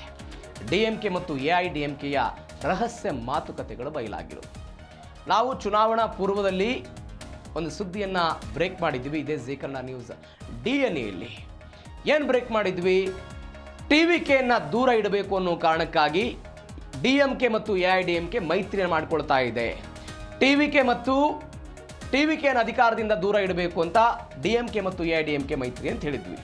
ಇದೀಗ ಅದರ ಬಗ್ಗೆ ಚರ್ಚೆ ಆಗ್ತಾ ಇರೋದು. ವಿಜಯ್ CM ಆಗಬಾರದು ಅಂತ ಒಂದು ಕಾರಣವನ್ನು ಏನೋ ಇಟ್ಕೊಂಡಿದ್ರಂತೆ. ಉದಯನಿಧಿ ಸ್ಟಾಲಿನ್ ವಿರುದ್ಧ ಮಾಣಿಕಂ ಟ್ಯಾಗೋರ್ ಸಂಸದ ಕಾಂಗ್ರೆಸ್ ಇವರೆಲ್ಲ ಆಕ್ರೋಶವನ್ನು ಹೊರಹಾಕಿದ್ದಾರೆ. ಈ ಕಪಟ ಮಾತುಕತೆಗಳ ಬಗ್ಗೆ ತಿಳಿದ ನಂತರವೇ ಕಾಂಗ್ರೆಸ್ DMK ಇಂದೆಲ್ಲ ದೂರ ಹೋಗಿದೆ ಅಂತೆಲ್ಲ ಹೇಳಿದ್ದಾರೆ. ಕಾಂಗ್ರೆಸ್ ಸಂಸದ ಮಾಣಿಕಂ ಟ್ಯಾಗೋರ್ ಅವರು ಹೇಳ್ತಿದ್ದಾರೆ, ಉದಯನಿಧಿ ಕೃತಜ್ಞ ನಾಯಕ ಆತ. DMK ಕಷ್ಟದಲ್ಲಿದ್ದಾಗ ಕಾಂಗ್ರೆಸ್ ಅವರಿಗೆ ಸಪೋರ್ಟ್ ಮಾಡಿತ್ತು. ಆದರೆ ಇವತ್ತು ಅವರು ನಮ್ಮ ಜೊತೆಗೆ ನಿಲ್ಲಿಲ್ಲ. ಫಲಿತಾಂಶ ಬಂದಾಗ DMK ಮತ್ತು AIDMK ಮೈತ್ರಿ ಮಾಡಿಕೊಳ್ಳೋದಕ್ಕೆಲ್ಲ ಪ್ರಯತ್ನವನ್ನು ಪಟ್ಟಿದ್ರು. ಒಂದು ಗಮನಿಸಬೇಕಾದ ಸಂಗತಿ, ಇವರು ಗಂಭೀರವಾದಂಥ ಆರೋಪವನ್ನು ಏನು ಮಾಡಿದ್ದಾರೆ ಅಂತ ಹೇಳಿದ್ರೆ, AIDMK ಜೊತೆಗೆ ಯಾರಿದ್ದಾರೆ? BJಪಿಯವರು ಇದ್ದಾರೆ. ಇದೀಗ ಮಾಣಿಕಂ ಟ್ಯಾಗೋರ್ ಅವರು ಹೇಳ್ತಿದ್ದಾರೆ, ನೋಡಿ ಅವ್ರಿಗೆ AIDMK ಜೊತೆಗೆ ಮೈತ್ರಿಯನ್ನು ಮಾಡ್ಕೊಳ್ತಾ ಇದ್ರು, ಒಂದು ಕಡೆ DMK ಹೇಳುತ್ತೆ ಜಾತ್ಯತೀತ ಸಿದ್ಧಾಂತ ಅಂತ. ಈ ಜಾತ್ಯತೀತದ ಸಿದ್ಧಾಂತ ವಿರುದ್ಧವಾಗಿ ಒಂದು ಹಿಂದುತ್ವದ ಪಾರ್ಟಿಯ ಜೊತೆಗೆ DMK ಕೈ ಜೋಡಿಸೋದು ಹೊರಟಿತ್ತು. ಯಾವ ಕಾರಣಕ್ಕಾಗಿ? ಅಧಿಕಾರದ ಕಾರಣಕ್ಕಾಗಿ ಕೈ ಜೋಡಿಸೋದು ಹೊರಟಿತ್ತು. ಹೀಗಾಗಿ ಅದು ನಮಗೆ ಗೊತ್ತಾಯಿತು. ಹೀಗಾಗಿ ನಾವು DMKನ ಬಿಟ್ಟು ಹೊರಗಡೆ ಬಂದ್ವಿ. ಇದು ಜಾತ್ಯತೀತ ಸಿದ್ಧಾಂತದ ವಿರುದ್ಧದ ಭಾಗವಾಗಿದ್ದ ಕಾರಣಕ್ಕಾಗಿ ಅನೇಕ ವರ್ಷಗಳ ಮೈತ್ರಿಯನ್ನು ಹೊರಗಡೆ ಬಿಟ್ಟು ಬಂದು ನಾವು DMKನ ಹೊರಗಡೆ ಬಿಟ್ಟು ನಾವಿವತ್ತು TVK ಜೊತೆಗೆ ಬಂದಿದ್ದೀವಿ ಅಂತ ಮಾಣಿಕಂ ಟ್ಯಾಗೂರ್ ಅವರು ಹೇಳಿದ್ದಾರೆ. ಒನ್ಸ್ ಅಗೇನ್ ಅವರು ಹೇಳಿದರು, ಉದಯನಿಧಿ ಸ್ಟಾಲಿನ್ ಲಾಸ್ಟ್ ಟೈಮ್ ಉಪಮುಖ್ಯಮಂತ್ರಿ ಆಗಿದ್ದರು. ಅವರು DCM ಆಗೋದಕ್ಕೂ ಕೂಡ ಕಾಂಗ್ರೆಸ್ನ ಸಪೋರ್ಟ್ ಇತ್ತು. ಇಲ್ಲದೆ ಹೋಗಿದ್ರೆ ಅವರು DCM ಆಗ್ತಿರ್ಲಿಲ್ಲ. ಆ ಋಣ ಅವರಲ್ಲಿ ಇಲ್ಲ ಅಂತ ಮಾಣಿಕಂ ಟ್ಯಾಗೂರ್ ಹೇಳಿದ್ದಾರೆ. ಇದೀಗ ಜನನಾಯಕನ್ ಸಿನಿಮಾದ ಬಗ್ಗೆ ಚರ್ಚೆ ಆಗ್ತಾ ಇದೆ. ಯಾವಾಗ ಬಿಡುಗಡೆ ಆಗ್ಬೋದು, ಏನು ಎತ್ತ ಅಂತ. ವಿಜಯ್ ಹುಟ್ಟುಹಬ್ಬಕ್ಕಾಗಾದರೆ ಇದು ಜನನಾಯಕನ್ ಬಿಡುಗಡೆ ಆಗುತ್ತಾ? ಟಿಕೆಟ್ ಬುಕ್ಕಿಂಗ್ ಎಲ್ಲ ಶುರುವಾಗಿದೆ ಅಂತೆ. ಝೊಮ್ಯಾಟೊ ಮತ್ತು ಬುಕ್ ಮೈ ಶೋ ಆ್ಯಪ್ಗಳಲ್ಲಿ ಡೇಟ್ ಅನೌನ್ಸ್ ಎಲ್ಲ ಮಾಡಿದ್ದಾರೆ ಅಂತ ಹೇಳ್ತಿದ್ದಾರೆ. ಸಾಮಾಜಿಕ ಜಾಲತಾಣಗಳಲ್ಲಿ ಅದು ಸ್ಕ್ರೀನ್ ಶಾಟ್ ಎಲ್ಲ ವೈರಲ್ ಆಗ್ತಿದೆ. ಈ ಸೇವ್ ದ ಡೇಟ್ ಎನ್ನುವಂಥ ಒಂದು ನೋಟಿಫಿಕೇಶನ್ ಎಲ್ಲ ಹೋಗ್ತಾ ಇದೆ. ಜೂನ್ 22ನೇ ತಾರೀಕಿಗೆ ವಿಜಯ್ ಅವರು ಹುಟ್ಟುಹಬ್ಬ ಇದೆ. ಹೀಗಾಗಿ 19ನೇ ತಾರೀಕಿಗೆ ಅವರೇನೋ ಬಿಡುಗಡೆ ಮಾಡಬೇಕು ಅಂತ. ಜೂನ್ 22ನೇ ತಾರೀಕಿಗೆ 52ನೇ ವರ್ಷದ ಹುಟ್ಟುಹಬ್ಬ. ಹೀಗಾಗಿ H. ವಿನೋದ್ ನಿರ್ದೇಶನ, ಪೊಲಿಟಿಕಲ್ ಆ್ಯಕ್ಷನ್ ಡ್ರಾಮಾ ಇರುವಂಥ ಒಂದು ಸಿನಿಮಾ ಇದು. ಪೂಜಾ ಹೆಗಡೆ ಇದ್ದಾರೆ, ಬಾಬಿ ಡಿಯೋಲ್ ಇದ್ದಾರೆ, ಪ್ರಕಾಶ್ ರಾಜ್ ಸೇರಿದಂತೆ ಅನೇಕ ಜನ ಇದ್ದಾರೆ. ಈ ಸಿನಿಮಾ ಯಾವಾಗ ರಿಲೀಸ್ ಆಗುತ್ತೆ, ಏನು ಎತ್ತ ಅಂತ. ಅದರ ಕೊನೆಯ ಭಾಗವಾಗಿ ಅಂತ ಏನು ಹೇಳಿದರೆ, ಇದು ಅವರ ವಿಜಯ್ ಅವರ ಕೊನೆಯ ಸಿನಿಮಾ ಆಗಿತ್ತು. ಹೀಗಾಗಿ ಅವರೆಲ್ಲ ಅದಕ್ಕೆ ಬಿಟ್ಟು ಹೊರಗಡೆ ಬಂದು ರಾಜಕಾರಣಕ್ಕೆ ಸೇರಿದ್ದಾರೆ. ಯಾವಾಗ ಬಿಡುಗಡೆ ಆಗುತ್ತೆ ನೋಡೋಣ. ಮತ್ತೊಂದು ಕಡೆ ಸೆನ್ಸಾರ್ ಮಂಡಳಿಯಿಂದ ಅವ್ರಿಗೆ ಇನ್ನೂ ಪ್ರಮಾಣ ಪತ್ರವನ್ನು ಸಿಕ್ಕಿಲ್ಲ. ರಿಲೀಸ್ ದಿನಾಂಕವನ್ನು ಅವರೆಲ್ಲ KVN ಪ್ರೊಡಕ್ಷನ್ ಹೌಸ್ ಏನಿದೆ ಅವರು ಘೋಷಣೆ ಮಾಡಿಲ್ಲ. ನಾವಿನ್ನೂ ಸೆನ್ಸಾರ್ ಮಂಡಳಿ ಪ್ರಮಾಣ ಪತ್ರವನ್ನೆಲ್ಲ ಪಡೆದಿಲ್ಲ ಅಂತ ಹೇಳಿದ್ದಾರೆ. ನಮ್ಮ ಗಮನ ಸಂಪೂರ್ಣವಾಗಿ ಸೆನ್ಸಾರ್ ಮೇಲೆ ಇದೆ. ಜನನಾಯಕನ್ ಚಿತ್ರದ ಪ್ರಮಾಣೀಕರಣ ಸಿಕ್ಕ ಬಳಿಕ ಅದನ್ನೆಲ್ಲ ಚಿಂತನೆ ಮಾಡ್ತೀವಿ. ಪ್ರಮಾಣ ಪತ್ರ ಸಿಕ್ಕ ಬಳಿಕ ಬಿಡುಗಡೆ ದಿನಾಂಕವನ್ನು ಘೋಷಣೆ ಮಾಡ್ತೀವಿ ಅಂತ ಕೆಲವೊಂದಿಷ್ಟು ಗೊಂದಲ ಇದೆ ಅದರಲ್ಲಿ. ಯಾಕಂದರೆ ರಾಜಕೀಯ ಹಿನ್ನೆಲೆಯನ್ನು ಈ ಚಿತ್ರಕಥೆ ಹೊಂದಿದೆ ಅಂತ ಒಂದು. ಎರಡನೇದ್ದು ಪ್ರಸ್ತುತ ರಾಜಕಾರಣಕ್ಕೆ ಅದು ಹೋಲಿಕೆ ಆಗುವಂಥ ಸಂಭಾಷಣೆಯನ್ನು ಅದು ಹೊಂದಿದೆ ಅಂತ ಅದರ ಬಗ್ಗೆ ಆಕ್ಷೇಪಣೆ. ಸಶಸ್ತ್ರ ಪಡೆಗಳ ಚಿಹ್ನೆಗಳನ್ನು ಇವರೆಲ್ಲ ಬಳಕೆ ಮಾಡಿದ್ದಾರೆ ಅಂತ. ಯಾಕಂದರೆ ಭಾರತೀಯ ಮಿಲಿಟರಿ ಪಡೆಗಳಿಂದ NOCಯನ್ನು ಪಡೆದುಕೊಳ್ಬೇಕಾಗಿತ್ತು. ಆ NOC ಪಡೆಯುವ ಕಾರಣಕ್ಕಾಗಿ ಇವರೆಲ್ಲ ಪ್ರಯತ್ನವನ್ನು ಪಡ್ತಿದ್ದೀವಿ ಅಂತ KVN ಪ್ರೊಡಕ್ಷನ್ ಅವರು ಹೇಳಿದ್ದಾರೆ. ಹೀಗಾಗಿ ಒಂದು ಸಾಮಾಜಿಕ ಜಾಲತಾಣದಲ್ಲಿ ಝೊಮ್ಯಾಟೊ ಆಗಿರ್ಬೋದು, ಬುಕ್ ಮೈ ಶೋ ಆಗಲಿ, ಇಲ್ಲಿ ದಿನಾಂಕದ ಬಗ್ಗೆ ಸ್ಕ್ರೀನ್ ಶಾಟ್ಗಳು ವೈರಲ್ ಆಗ್ತಾ ಇದ್ದರೆ KVN ಪ್ರೊಡಕ್ಷನ್ ಹೌಸ್ನವರು ಇನ್ನೂ ನಾವು ಬಗ್ಗೆ ಆಲೋಚನೆ ಮಾಡ್ತಾ ಇದ್ದೀವಿ, ನಾವು ಸೆನ್ಸಾರ್ ಮಂಡಳಿಯಿಂದ ಪ್ರಮಾಣ ಪತ್ರವನ್ನು ತೆಗೆದುಕೊಳ್ಳೋ ಹಂತದಲ್ಲಿದ್ದೀವಿ, ದಾಖಲೆಗಳನ್ನು ಒದಗಿಸ್ತಾ ಇದ್ದೀವಿ ಅಂತ ಅವರು ಹೇಳ್ತಿದ್ದಾರೆ. ಕಾದು ನೋಡೋಣ ಯಾವಾಗ ಆ ಸಿನಿಮಾ ಬಿಡುಗಡೆ ಆಗುತ್ತೆ, ಏನು ಎತ್ತ ಅಂತ. ಇದರೊಂದಿಗೆ ಇವತ್ತಿನ ಜೀ ಕನ್ನಡ ನ್ಯೂಸ್ DNA ಮುಗಿಸ್ತಾ ಇದ್ದೀರಿ. ನೋಡ್ತಾ ಇರಿ ಜೀ ಕನ್ನಡ ನ್ಯೂಸ್, ಸತ್ಯವೇ ಸುದ್ದಿಯ ಜೀವಾಳ.